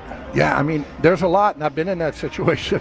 And you don't get the whole game typically to show what you can do. Flanoy's a great example. That game would have looked so much different. Again, all week we'd be talking about him on the fan, on all the shows, saying, boy, what a game Flanoy had. He just, Milton just missed him. Otherwise, he's got a touchdown. He's got about 80 yards. He's got 3 receptions. And so it becomes crucial that, you're able to show what you can do. Now, coaches go back. Do they look at it and say, great route, great? Yes, they do. But even it just has such an impression when you end up with the ball in the end zone, like Fairweather did last week, right? Mm-hmm. Caught the little corner route. And I don't care whether you're coaching, looking at film, and grading it objectively, it makes a difference when the guy ends up with the ball in the end zone. And Joe Milton didn't give him an opportunity to do that last week. Babe, where are you at on this running back group right now? And what you like from Maffa last week? Well, I don't want to say the sad thing is the guy you liked was the guy who showed up for 2 days of training camp. Malik Davis. I do love that story, though. And you see these things happen in the NFL. Unfortunately, I'll digress here a little bit. It won't happen in the NHL. You know how they have that goalie? I don't know exactly what they call him, but he's an emergency goalie. It may be a guy that working in the concession stand. They need a goalie. That guy plays in an NHL game. And I love that, but I think the NHL is somehow doing away with that. But that was like a storybook. On Thursday, Malik Davis, who was not in anyone's training camp, working out, obviously, hoping to get signed. On Thursday, he told one of his buddies, I'll meet you for dinner on Saturday, 7 o'clock. Let's go down to Joe's place. Friday, he had to call him back and say, hey, you know what? Sorry, I can't make dinner tomorrow night because I'm actually playing in the game against the Rams. And then for him to come in, perform the way he did. But again, for us to walk away and saying, wow, Malik Davis, that was a guy that wasn't even on the roster 2 days before that game. So answer to your question, I don't know where the running game is. We haven't seen Javonte Williams. We don't know where he is. Miles Sanders has been hurt. Jaden Blue has been hurt. So I have no idea how they're going to look running the football when they line up September 4th against Philadelphia. No idea. Babe, do you have the thoughts that maybe this offense is going to have to carry this team this year? That there's just with the questions that you have at cornerback right now with the nickel and all that, we kind of feel like the pass rush is going to be good. We'll see what happens with the run defense. But is it really going to be about Dak and CD and George Pickens and Ferguson and whoever they have carrying the football? Well, I hate to go into it, as a coach thinking, okay, how do we figure out a way to score 35 points? Sure. Which is what Cincinnati, their season devolved into that last year, right? They couldn't stop anybody. They set a record by scoring 30 or more in like 8 games that they lost, something like that. So they just could not score enough points. I think they're going to have to play it a little more close to the vest, and I think defensively it's going to be a little more close to the vest too. Eberflus, they're really a zone team. It's a zone defense. Now, everybody mixes it up. We know that. But, you're going to have to play a lot more zone if you go out there on September 4th and you got A.J. Brown and Devontae Smith to deal with. You do not, these corners, you do not want to lock them up in man-to-man coverage. Now, they're going to get some help. Diggs is coming back at some point. Savone Revel, we have no idea what he can do. Obviously, third-round pick, came in, had a knee injury when they drafted him, so they knew that. But it's gonna change up some things. And I think much the way Dak's rookie year, I don't want to say they played it close to the best, but, that was they were able to pound the ball, obviously, with Zeke, play a little bit to their defense.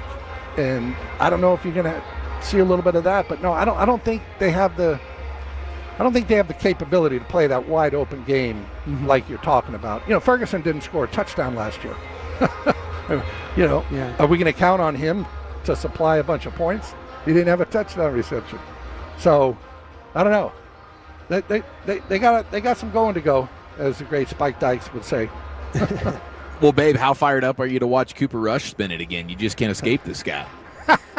It is interesting that second game and he's back here at AT&T Stadium. But hey, well documented. He did a nice job. He took over.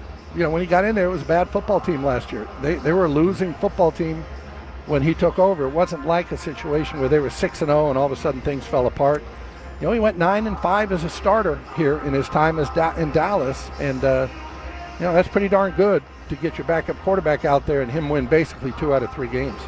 No question about it, Babe Laughenberg, ladies and gentlemen. Thanks for the time, babe. Enjoy the game tonight. Thank you, guys. Appreciate it. Yes, sir. All right, it's the official pregame show here on 105.3 The Fan, brought to you by United Healthcare. United Healthcare is the proud official healthcare partner of the Dallas Cowboys, bringing you coverage you can count on to Cowboys territory. Learn more at uhc.com. All right, we're under 90 minutes to kick off here at AT&T Stadium. Let's go down to the turf and welcome in Christy Scales. We get the scoop next year on The Fan.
About an hour and 15 minutes to kick off here at AT&T Stadium. Tonight's game between the Baltimore Ravens and the Dallas Cowboys at AT&T Stadium is brought to you by the WinStar World Casino and Resort. Proud to be the casino of the Dallas Cowboys. Please game responsibly. And it's time to go ahead and get the scoop from Christy Scales, Cowboys sideline reporter, live on the turf here. And Christy, happy game night to you. And big shout out to you for the birthday cupcakes. Absolutely 10 out of 10, incredible. Brad Sham's birthday, so we have to celebrate every year. We're usually at camp, but since we started camp a few days early, we're back a few days early. So usually we have them in the media tent on the tennis court in Oxnard, but since it's game day, everybody gets to enjoy it on staff. Heck yeah, super pumped to be a part of this one this year. Happy birthday to Brad Sham. Now, Christy, do we have a couple more probable starters for the Cowboys this year that are actually going to suit up tonight? We do. Tyler Booker's going to play, Eric. Just wanted to let you know. Hey, Eric, Tyler Booker's going to play. No, seriously, the Cowboys' first-round pick, who did not play last week. I think it surprised a lot of fans and media that your first-round guy didn't play in the preseason opener, but he's going to get hopefully about maybe 20-25 plays tonight, so he'll get some work.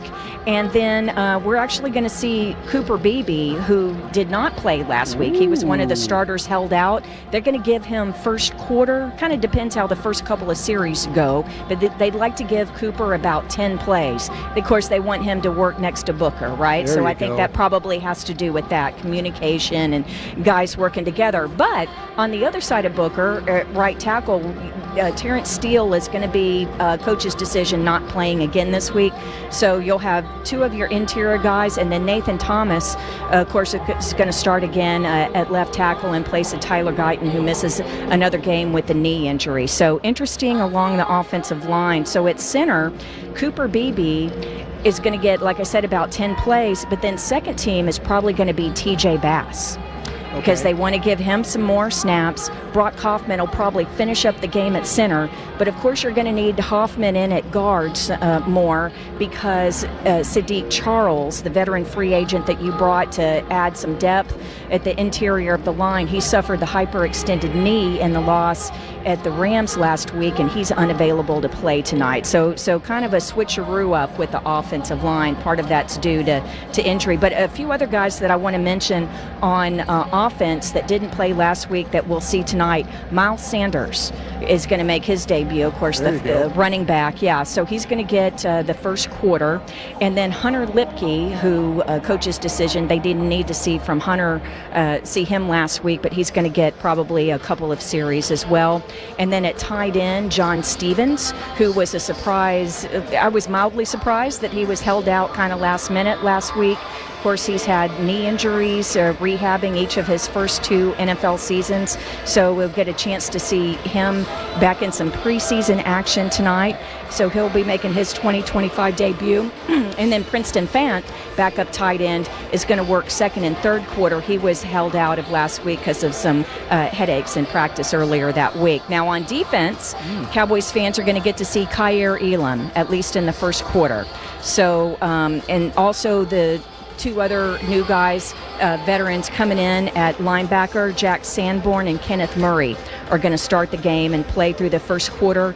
And then Sam Williams, who's had such an outstanding camp and just one of the real great, he won the Golden Whistle Award for the offseason work that he put in rehabbing from that knee injury that sidelined him all of last year. Sam Williams is going to get the first quarter. And then another young guy, a rookie who didn't get to play last week because of a leg injury, the rookie free agent Justin Barron is going to play, and he'll also be one of the green dots late in the game. Christy, man, you covered all that, and thank you so much. This is awesome. I'm so glad to hear all these guys in tonight. Unbelievable that the number of guys that are playing tonight. I do want to ask you something.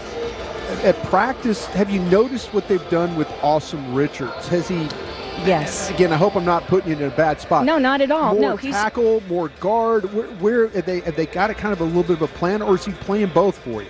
He's going to play a little bit of both. He was playing backup left tackle in practice behind Nate Thomas, but then working inside at guard just a little bit. So I think he's going to get a little bit of both tonight. But certainly more tackle as the game wears on, right? Because I don't know that they're going to give Nate Thomas all of the snaps. So I think Austin will get a little bit. And then, not that you're going to show a lot of jumbo and stuff like that, but they're still using him. We see it in the practices, and he's been doing that since the very first practice. So, this is going to be a good night to see guys like Awesome Richards. I think the disappointment for tonight is that Jaden Blue, I mentioned that Miles Sanders is playing at running back, but Jaden Blue, I mean, he's down here, he has his uniform, he has his jersey on, but he's just in sweatpants and stuff, just not quite ready to go with that bruised ankle, bruised foot. So, we're going to get a little bit of Miles Sanders first quarter, but then we'll get a lot of Deuce Vaughn and Phil Moffa, and then a little bit of Hunter Lipke early in the game as well. I love it, getting the scoop here from Christy Scales on the Fan. What about from a captain standpoint? Who do they got in that role tonight? Okay, it's a wide receiver and a guy who is kind of under the radar, right? Has been here a few years and, always kind of flashes in camp and in preseason, but nobody talks about him. Who do you guys, can you guess who I'm talking about? Cropper. Jalen Cropper is your offensive captain, and I love that for him because he really has had, people are just talking about Holden, right? And talking about Mingo and what he might be able to do. And then what about Jalen Brooks and Jalen Tolbert? But Cropper's just one of those quiet guys who just shows up in preseason and in the training camp practices. So he's going to be your offensive captain. And then Tyrus Wheat, who has really worked his way into a valuable part of the rotation at defensive end. Yeah, he really played so well. And so reward for that and his hard work in training camp. So Tyrus Wheat, the defensive end, is your defensive game captain. And then on special teams, Wanye Thomas. And I'm just glad Wanye is playing tonight because he got shaken up a little early in the first quarter. I think it's one of those situations where, they checked him out. They didn't bring him into the tent for a cognitive evaluation or anything like that. And maybe if it were a regular season game, he probably would have gone back in, but just wanted to be extra cautious early in that game last week in LA, so they held him out. But he was able to practice this week, and Wanye will play tonight and be your special teams game captain.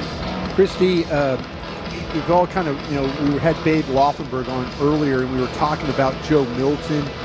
Any plan for the quarterbacks? Is this a Joe Milton game once again? It's a Joe Milton game once again. If Greer plays, it'll just be late enough. It'll be some fourth quarter action. Okay, but no, gotcha. this is a Milton game for sure. Gotcha. Awesome.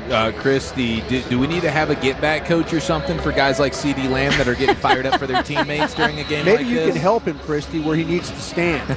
Oh, my gosh. Well, we joke about it, but actually the side judge got knocked out of that. The side judge was not able to finish that game. Now, I know that he's the one that delivered the blow to CD on the sideline, but he was shaken up enough that he didn't come back out there, believe for the second half, so they were working one official short, a 6-man crew instead of a 7-man crew. But yes, just for fans who watch games on TV or come out here to AT&T Stadium, everyone listening on the radio knows that wide white stripe that surrounds the perimeter of the playing field. Everybody has to stay out of it except the officials, because they're, the side judge is sprinting down the field to cover the long pass, and CD didn't see him coming, but that would just be the Cowboys' luck to lose an all-pro wide receiver being hit by the side judge, So we can laugh about it now, but it was kind of like, I won't say scary, but it was like, I've seen players get tangled with officials on the sideline before, going in the white stripe when they shouldn't be there, but I've never seen a player get nailed like that by an official. Used to be the other way around, right? Remember when the umpire was there with the linebackers, on the defensive side of the ball? Yeah. Sometimes you'd see them get absolutely nailed, but I've never seen a Cowboy player get hit like that on the sideline before. Yeah, Christy, there were a couple of times old Chad Brown, he'd make a call against us every once in a while. I was kind of hoping somebody would take him out. That umpire standing right there. But more like, what was it, the Texas game at the Cotton Bowl where he comes off the sideline and tackles him. Yeah, Dickie Magel. Dickie Magel, that's it, Dickie Magel. Mm-hmm. Yeah, Dickie Magel. Yeah. Well, Christy, you're the best. We appreciate the time. Thanks for the report, and we'll catch up with you next hour. Sounds good. Thank you, Eric. Thank you, Brian. Absolutely. There she goes. Best in the business, Christy Scales, right here on 105.3 The Fan. And that's a good report. That's a great report. We got some players tonight, boys. That's what I'm saying. I really am appreciative that the fact that they're gonna throw some guys out there and let them get some work. I think that's great. Yes. And coming up here in the next segment, of course, we'll break it all down. But a handful of starters that we did not get to see last week will be in the mix tonight. Big shout-out and tip of the cap to Legends Hospitality. Unbelievable. As always, getting it done at an extremely high level. The Tyson Dallas Cowboy Nuggets. Showing them on TV right now. In the star shape. Just really delicious, man. Yeah, if you're watching on the damn show, they do something different, man. I do these at home, and they don't taste quite the same. You make them with the star? Well, not the star. The star is a unique situation here at AT&T Stadium, so you can get that tonight if you're coming out to the game. And keep in mind, Legends Hospitality and AT&T Stadium will be premiering their new menu at the home opener on September 14th. That's a nooner versus the Giants, and there are lots of new exciting arrivals. But today, of course, is the Tyson Dallas Cowboy Nuggets, and pairing with Pepsi, that's the way to wash it down right there. Yeah, Pepsi, and they've got it's the Rhythm and Blue folks that are, we have cheerleaders and the Rhythm and Blue group. They're on the cups. They're on the cups. They're on the cups. Oh, that's a collectible. I'm taking that home with me. Yeah, that absolutely. You're a cup collector. I know you're going to probably grab a couple of those. That thing's coming home with me for sure. I love it. All right. Well, this has been great so far, man. We're going to get some starters tonight. We're going to be seeing a little BB action. How about Miles Sanders? We keep talking about the running backs. Got to see. Hopefully, Phil Maffa takes that next step tonight. But we will see the veteran Miles Sanders, who's been banged up plenty throughout training camp. All right, we're just over 60 minutes to kick off, and it's an absolutely loaded final hour with head coach Brian Schottenheimer chatting it up with voice of the Cowboys, Brad Sham. We'll hear from Jerry Jones and more Super Bowl winning analysis from Brian Broaddus next, right here on The Fan.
Broadus. Brought to you by AT&T. Connecting changes everything. Miller Lite, the only beer of the Dallas Cowboys. And by blockchain.com. Invest like your icons with blockchain.com. Also brought to you by Bell Nunnally, behind every great company. Jack Link's Beef Jerky, feed your wild side. Volleman's Dairy, the official milk of the Dallas Cowboys. Tyson Foods, get your Tyson Cowboys Star Nuggets available now. And by DallasCowboys.com. Keep track of the boys with daily podcasts and up-to-the-minute blogging at DallasCowboys.com and on the official Dallas Cowboys app. Now, here's Eric Chiafalo and Brian Broadus.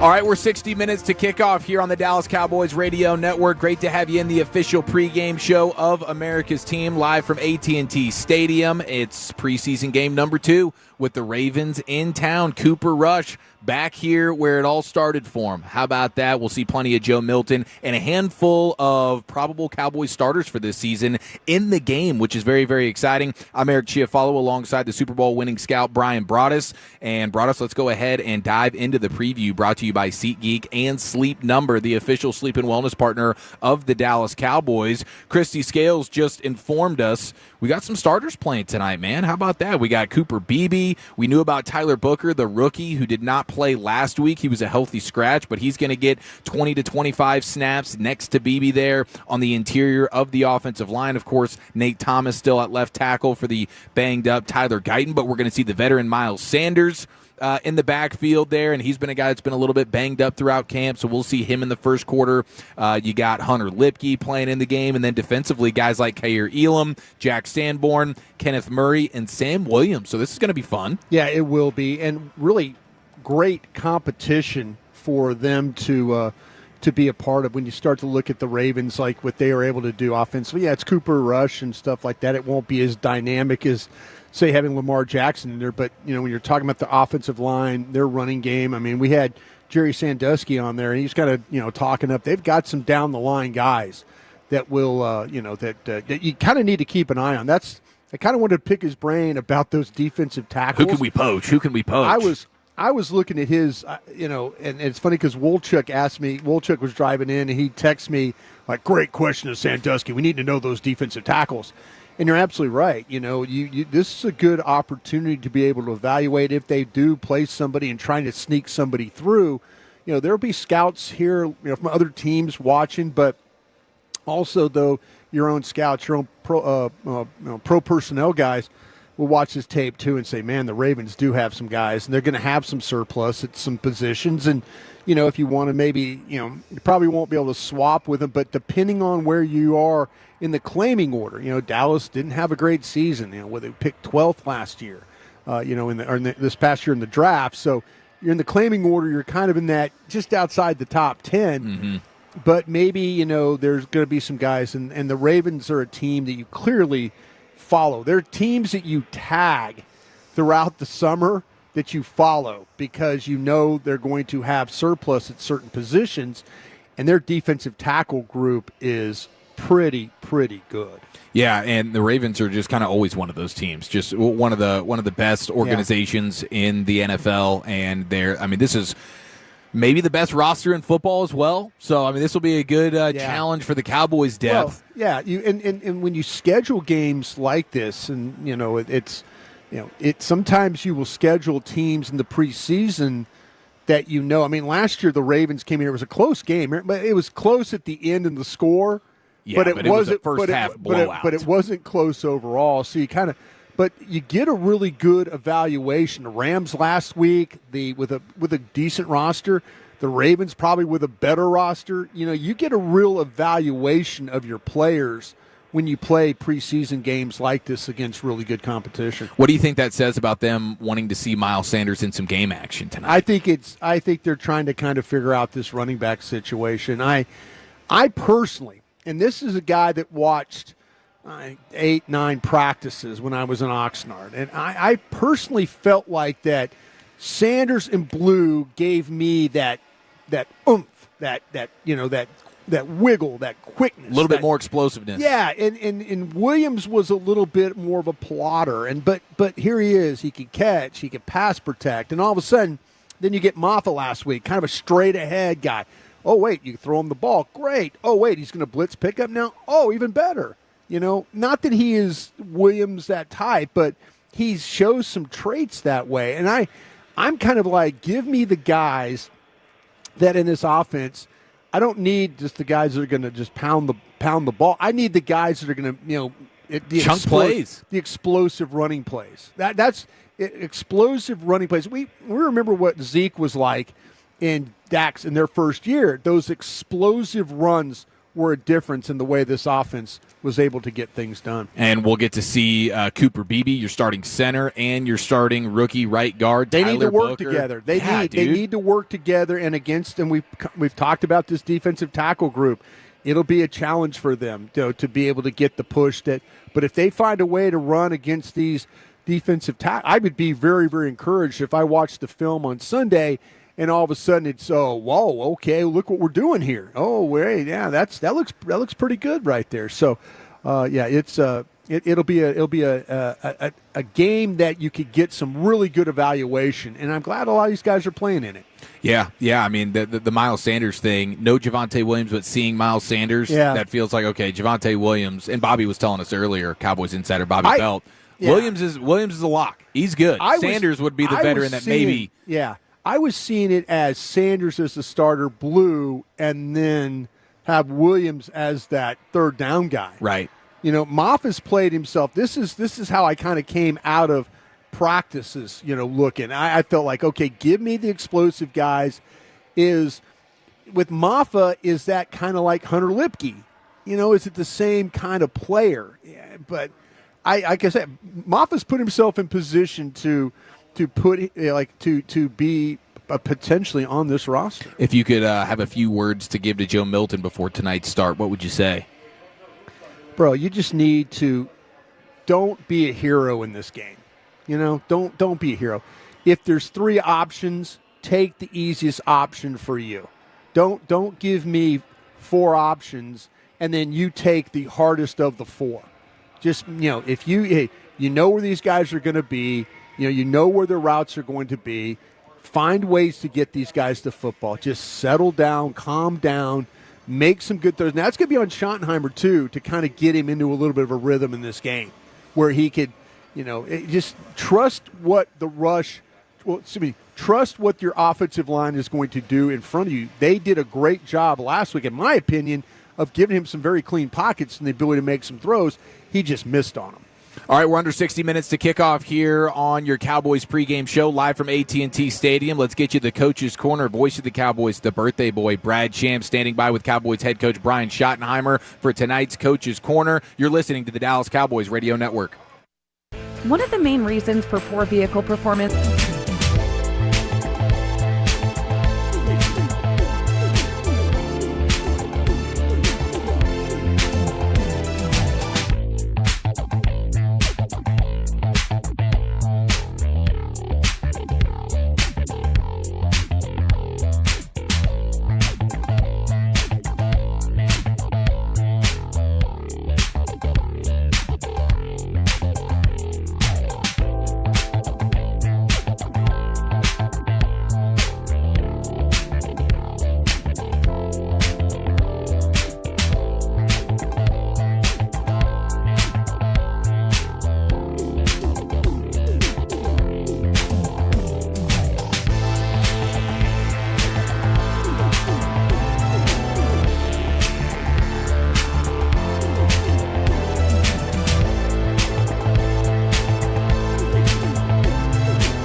Stadium. We'll go into the owner's box with Jerry Jones coming up here in just a few minutes, but right now it's time for tonight's Coach's Corner, and we throw it down to the voice of the Cowboys, Brad Sham, standing by with your Cowboys head coach, Brian Schottenheimer. Brad, take it away, sir. Thanks, guys. Another first for Coach Brian Schottenheimer. We'll tick these off here in the next few weeks. First home preseason game. I'm embarrassed. I should know this. Were you upstairs or on the sideline the last couple of years? I was on the field. And so you like it down there, obviously. I do. I think, certainly in the role I'm in now, you have to be. I've done it really most of my career on the field calling plays. I think only one year, my last year in Seattle, 2020, I went up to give myself a little space from Pete. He's very emotional on game day, and I was like, you know what, I'm going to put a little space between us. And but I do love being down. Let's talk about Oxnard. Did you get done what you wanted to get done? I feel really good coming out of Oxnard. I really do. I think the practices were very competitive. I think we learned how to work against each other, the different tempos we're going to use during the season, whether it's pads, whether it's shells, helmets, whatever it is. So I feel good. I think when we fill out our AAR, our after-action report, looking back on Oxnard, there'll be a handful of things that next year we'll be like, okay, maybe we adjust this or tweak that. But for the most part, I thought the schedule was good. It maximized our time, and I think it gave our guys a chance to really, truly dive into football in the purest sense, and also have a chance to connect a little bit. Now, this won't have very much to do with this evening against Baltimore, but you've got more training camp, even though it's at home, coming up certainly this coming week. Will there be more things specifically that you have in mind that you want to get done? Will it kind of be for you, not for everybody else, but for you and your staff, will it be kind of like the last month?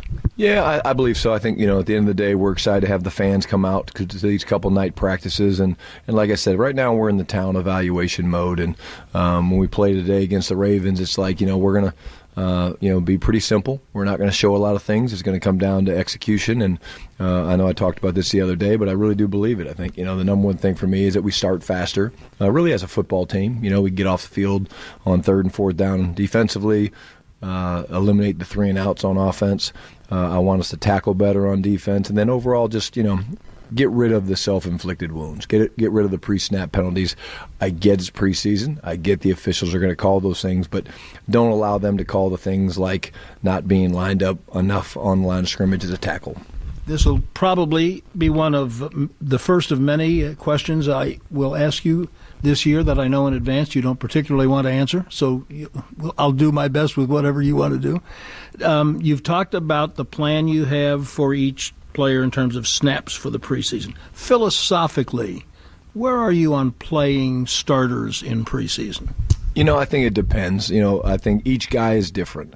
If a guy has 8 to 9, 10 years of experience, or he's played last year, let's say, last couple of years he's played, make it up, 3,500 snaps. That's a lot of football, and that's plenty of an evaluation. Now, if they're newer players and maybe even newer to us that we don't know that well, or they miss some time during training camp, it's a great chance for us to evaluate them. We have a plan that was kind of laid out when we first got out here to Oxnard of what we wanted over the 3 preseason games. Rams was step 1, call it, phase 1.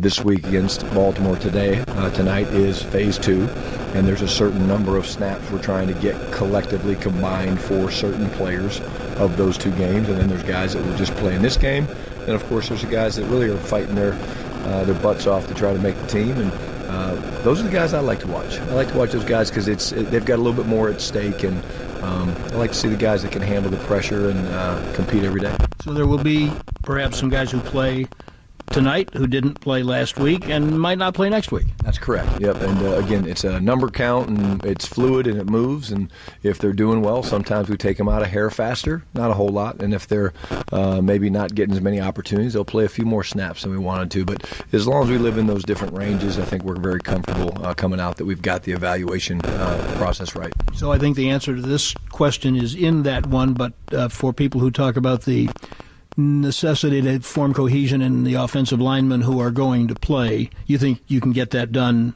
in practice primarily? I do. Again, we've Jace, probably close to 1,000 reps out here in practice. You add another 600 or so probably in our, talk-throughs and mock games and things like that. So we're getting plenty of reps. The full speed work against our defense has been great. And at the end of the day, I think, cohesiveness is more about, again, the ability to communicate and to talk. And you don't have to necessarily play live football to get those reps. And I think our guys are doing a really good job of speaking, communicating things up and down the line on both offense and defense. Okay, I lose my card in the Reporters Union if I don't ask you a quarterback question. I think you made it very clear that you know Will Grier and you need to know more about Joe Milton. Having said that, against the Rams in the practice and in the game, Will did what a lot of backup quarterbacks have to do, which is move the team. Do you feel compelled at all to see a little bit more of him than might have been your original plan just because of what he's shown you? Yeah, I don't think so. I mean, again, would I love for Will to play some tonight? Absolutely, I'd love for him to play some tonight. But, again, we've made it very clear that Joe Milton's a guy we have a lot to learn. I think last game he started off slow. He was really excited and sped up and things like that. He settled in, which was great before he got dinged up a little bit. But, we'll see how the game goes. And, again, Will's not hurting himself by not getting reps. We know who Will is. We love the guy. Again, the guy that we need to figure out is the guy that we traded for and we got a lot invested in. And we need to know, okay, hey, what can he do? How does he handle a little bit of, adversity? And so I think he showed that last week, but let's see him do it again. Last one, you talked about guys trying to make the team. I don't know if there's a place where that's more the case than at cornerback because you've got so many guys hurt and so many young guys kind of stepping forward. Who are 2 or 3 guys who you're really going to, when you put the film on, let's see how these guys did? Yeah, well, I think, we want to watch a number of guys. I think the first guy I'm going to bring up is Zion Childress. I think, he has played consistently well in the scrimmage against the Rams, in practice against the Rams in the game. I think he'll play well again tonight versus the Ravens. So that's a guy. He's not really a corner. He's more of an inside piece and a nickel, more of a position flex guy to safety. I think, Booth is a guy we'd love to see a little bit more. Christian Watson, guy we'd like to see a little bit more. So, Troy Pride, it's a very competitive room. And I do believe this. I believe that there's help on the way in that room. But we also cherish the opportunity to get a chance to watch these guys against real NFL receivers and see how they do. Have fun with your first home game as head coach. I definitely will. Thanks very much. Fellas, back to you. Thank you, Brad Sham. Tonight's Coach's Corner brought to you by Gillette, the official shave of the Dallas Cowboys. And there he is talking about Zion Childress once again, name-dropping him, and also mentioning that guys like Dak Prescott, who have been in the league for as long as they have, they don't really need the preseason reps. They're trying to see all they can out of Joe Milton, a guy that they traded for and invested in. Yeah, so that's good. I mean, and what's interesting also, too, he talked about Childress being more of an inside piece than an outside piece. So, if that maybe the plan is to continue to work him in the slot, see how that goes.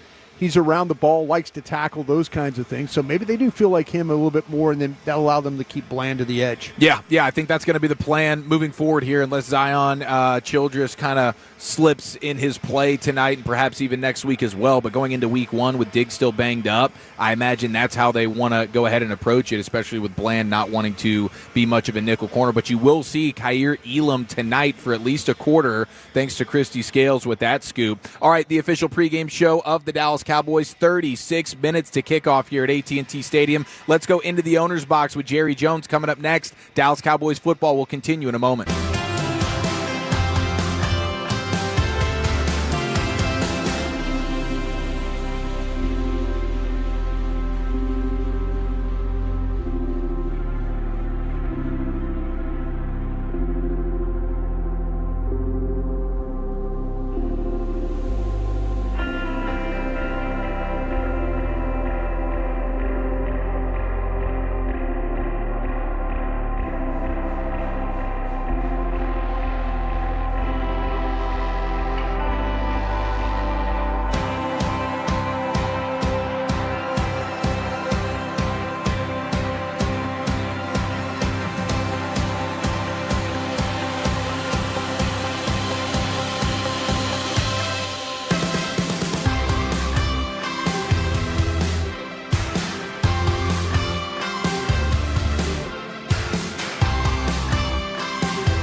Paulo and Brian Broaddus. All right, we're live here at AT&T Stadium. Let's go into the owner's box, brought to you by Yeti, the official cooler of the Dallas Cowboys and the Dallas Cowboys cheerleaders. Here's Christy Scales standing by with Jerry Jones. Standing by here on the 50-yard line with Jerry Jones. And, Jerry, we know that Joe Milton's going to get another long tonight, and we're excited about that. Where do you want to see him make the most progress from last week's game? Well, when he comes out throwing those passes, like to see him complete a few. That's always a little bit of a deterrent, setback, mental, if you will, when you're going to throw it and you have about 3 possessions and go 3 and out. That can get everybody in a hole real quick. So hopefully we can get some of those throws early. We may mix it up a little bit more when he comes out, but we sure want to give Joe some good work out here tonight. And blocking for him tonight, making his Cowboy debut, will be first-round draft pick Tyler Booker, who didn't play in Week 1, but making his debut tonight. I know you're very excited about him. What are you hoping to see from Booker? Hoping that he will, we know he'll hold up well with his blocking techniques. The tough thing about those young guys, they got to get down is pass protection.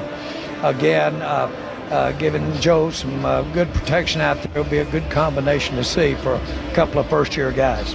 How are you in the running back battle shaping up? I know we're not going to see Javonte Williams, but we'll see a little bit of Miles Sanders. And I know Deuce Vaughn and Phil Maffa are going to get a lot of work tonight.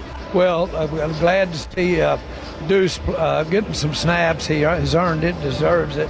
And really, all those guys bring something to the table a little unique. The issue is going to be, of course, numbers. But I think all of them do some things well. May not see Blue tonight, see him start back next week, but all these guys will hopefully be able to get some running lanes here tonight or get some throws out of the backfield and have a good night. I want to switch to the defensive side of the ball because cornerback, a lot of moving parts with injuries, but we are going to see Kyer Elam make his debut, and I know that he had been having a good camp. What should fans expect from Elam this season? Well, they should expect a top draft pick, number 1. That's, by the way, that's a hard sign to put on you when you come in, expectation.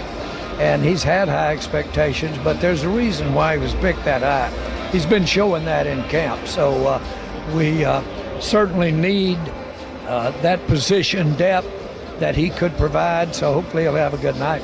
There's been a lot of change at linebacker this year, and we're finally going to get to see Sanborn and Murray. Damone Clark's had a really good offseason. I think that position has kind of flown under the radar, and not a lot of people are talking about linebacker. But how do you see that position group right now? Well, if you count the fact that Overshawn is not out there but got a chance to be out there, if you'll let us count him, and then let us see how some of these guys really have played in camp, that could be a real position of strength for us.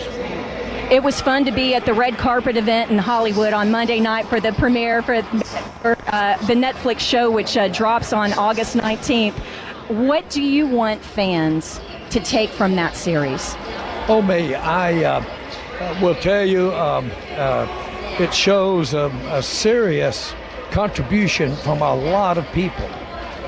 It is a we thing, and really that's what we preach about to all these teams. It's a we thing. We'll play 45 players to 55 players out here tonight. A lot of people have to contribute, and when you look back, you see some of the great players highlighted. But then if you'll look closely and look at what bonded them to everybody, was the contribution of everybody. And everybody, when that gets going like that, you just all of a sudden are playing outside yourself. You're playing above where you ever thought you could play. And that's the magic of being a part of a team. And I hope that really does show. It's going to show a lot of human foibles in there. But that's what you deal with. And today, I guess that makes it interesting. But you really opened up on a lot of personal things, and was that a hard decision to come and even with battling cancer and all the things that you've come through, what went into the decision that I'm really going to just bear it all? Well, the overall decision was if we're going to spend our time doing it, and our great fans, sports fans, any kind of fans, if they're going to spend their time looking at it, then let's put some juice to us. Let's make it, put our energy into it. I think they got a lot of good stuff right. I'm not right. They just told the story and caught some of the underlying meaning behind it. And again, at the end of the day, I don't know what it all means, other than it's a great way to have an experience to be on a championship team. Well, we can't wait for everyone to see it. Thanks so much, Jerry. That's the view from the owner's box as we continue to counting down the Ravens and Cowboys kickoff tonight in preseason game 2. Let's turn things back over to Brian and Eric. Thank you so much, Christy. And tonight's pregame show is brought to you by Aero Exterminators, the official pest control provider of the Dallas Cowboys. I know we're not going to see guys like Dak Prescott, CeeDee Lamb, George Pickens tonight, but they are suited up, looking good out there on the field, going through their usual pregame routine there together. Dak is wearing the uniform as well as he ever has, looking svelte, looking good.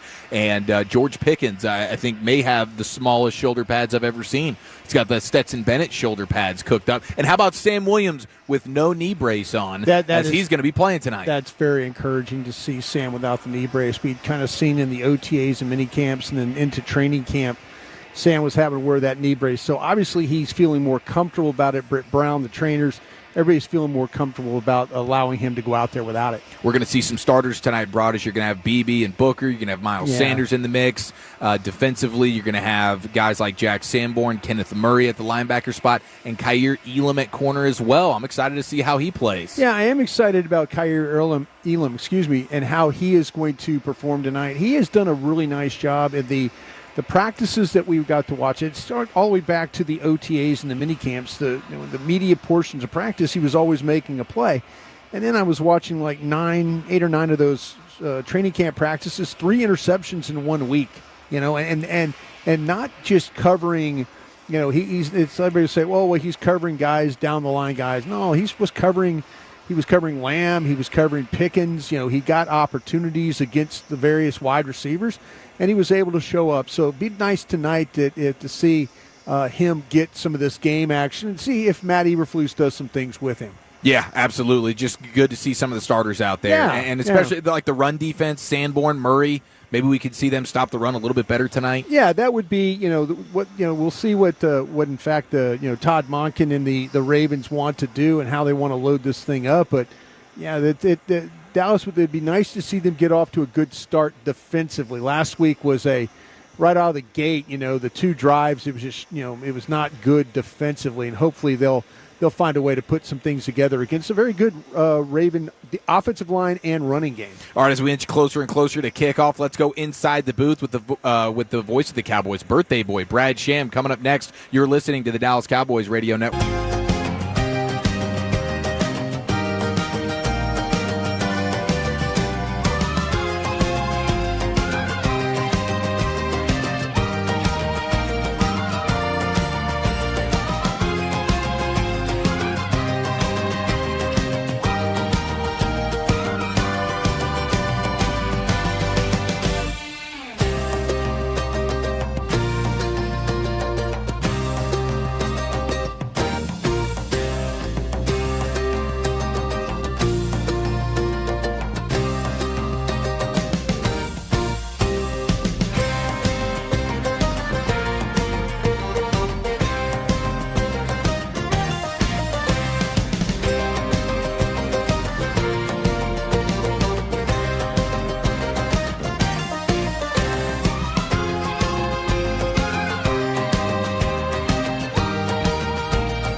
AT&T Stadium. Let's go inside the booth with the voice of the Cowboys and the birthday man himself, Brad Sham. Brought to you by the WinStar World Casino and Resort, the casino of the Dallas Cowboys. Please game responsibly. Happy birthday, Brad. Thank you. No better place you'd rather be, right? I guess other than maybe Oxnard, California in that weather.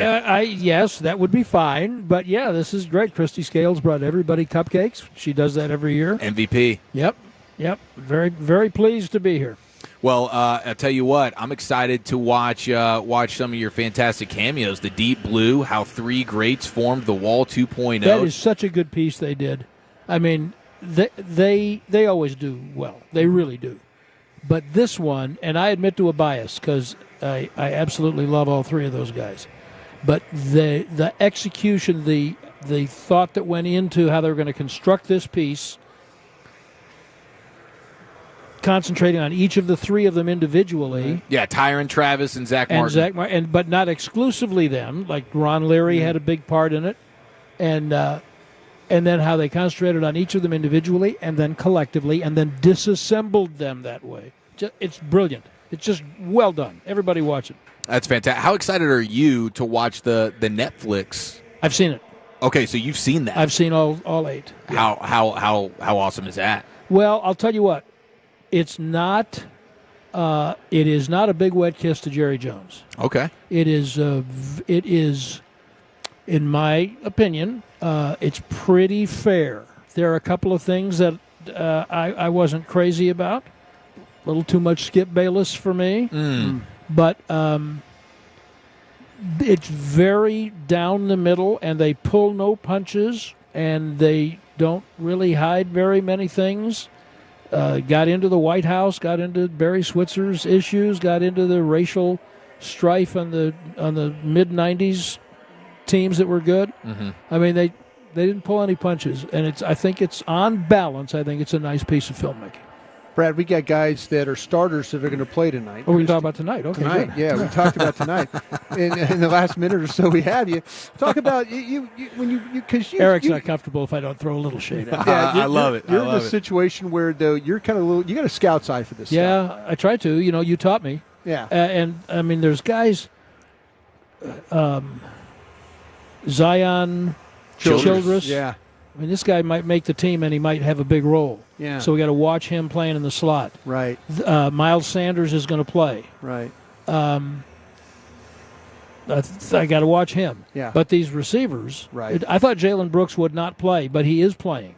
Dressed and playing. He needs to play, doesn't he? And because here comes, hey, if Milton hadn't been so bad, we would have talked about Flanoy all week. There's no question. So Flanoy and then Holden. Yeah. You don't want to let Holden go. And you've been in the room. This is the dilemma. You've been in the room when you sit and have these conversations. Well, they'll never get that guy through waivers. Yes. And then you sit in the room and half a dozen of you will say, nobody's claiming that guy. Right. And then one time out of 5 or 6, someone will, and you kick yourself. Right. So those are the evaluation decisions. I don't know how much more they have to evaluate on defense besides the defensive backs. I kind of think they know they got to keep guys healthy. We'll see a couple of guys just break a sweat tonight, like Murray and Sanborn. Yeah.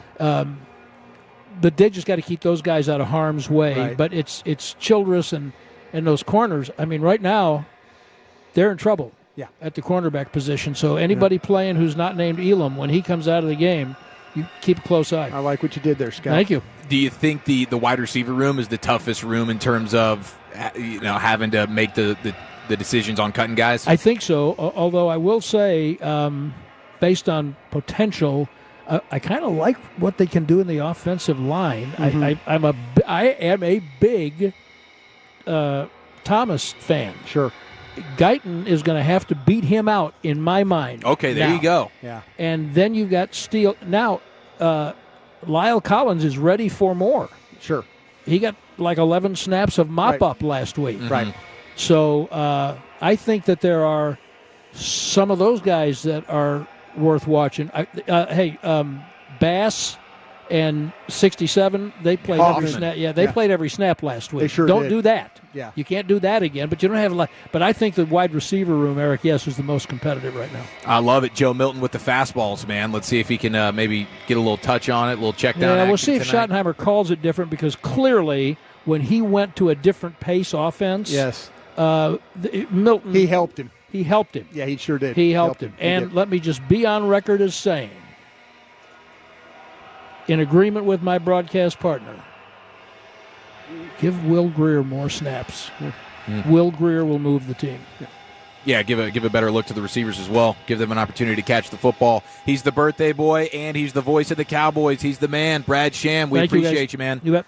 Yes, sir. All right, let's go down to the turf and welcome in Christy Scales for the scoop and get the keys to the game, brought to you by Pollock Aurora, proud supplier of the Dallas Cowboys. Christy, looks like some fun going down there in the pregame today. What was that about?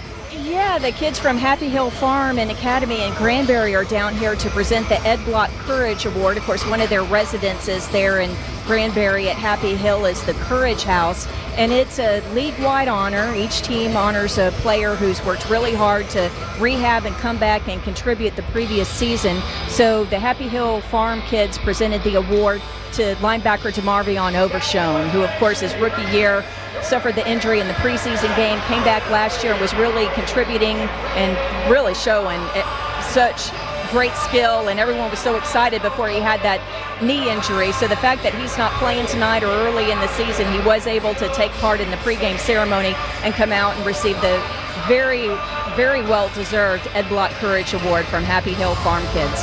I love that. I love that. He's a fan favorite, one of the best personalities on the team. Can't wait to see Overshone back on the field. Now, Christy, in regards to tonight, what are you going to have your eyes on? Well, Milton, like you guys said, just needs to improve his accuracy and touch. And what you said about Schottenheimer and the play calling, that's something Schottenheimer said during the press conferences this week. He needs to learn Joe as a play caller and play into his strong suit, which I think he did more in the second half. Too many penalties last week, especially pre-snap. They need to clean that up. Slow start last week, 2 3-and-outs. They need to get off to a faster start. And honestly, sideline substitution, some of the logistics, let's just have it a little bit cleaner this week. Defensively, Matt Eberflus says the tackling was too high. They need to keep the pads low and play with better leverage. And then rookies went back to some old habits. And so let's see if those guys can maintain what they were showing in preseason practices. It needs to manifest itself from training camp into this preseason game. And finally, only one takeaway last week. And, you know, that's something this defense prides itself on, that they got some real guys back there that can make plays. So let's see if they can translate that into some takeaways tonight. I love it, Christy. Best in the business. We appreciate the scoop, and do us a favor. Keep our guy CeeDee Lamb out of harm's way tonight, please. I'll do my best. Thank you, Eric. Thank you, Brian. Absolutely. There she goes, Christy Scales, and her keys to the game right here on the official pregame show of America's team, live from AT&T Stadium, getting you set for kickoff and preseason game number 2. Going to watch a little Cooper Rush tonight. What do you think about that? I mean, the chip on the shoulder. He's going to try and outduel Joe Milton for sure. Yeah, let's get after Cooper Rush if we can. Love to see a little bit of a pass rush. Love to see the offense get off to a better start tonight, too. Let's get it done. Let's get it done. Thank you to Brian Broaddus. Thank you to Brad Sham, Babe Laughenberg, Christy Scales, the whole crew here on your Cowboys pregame show. Kickoff is around the corner. Brad, Babe, and Christy got you the rest of the way. Dallas Cowboys football will continue in a moment. Tom Thumb's new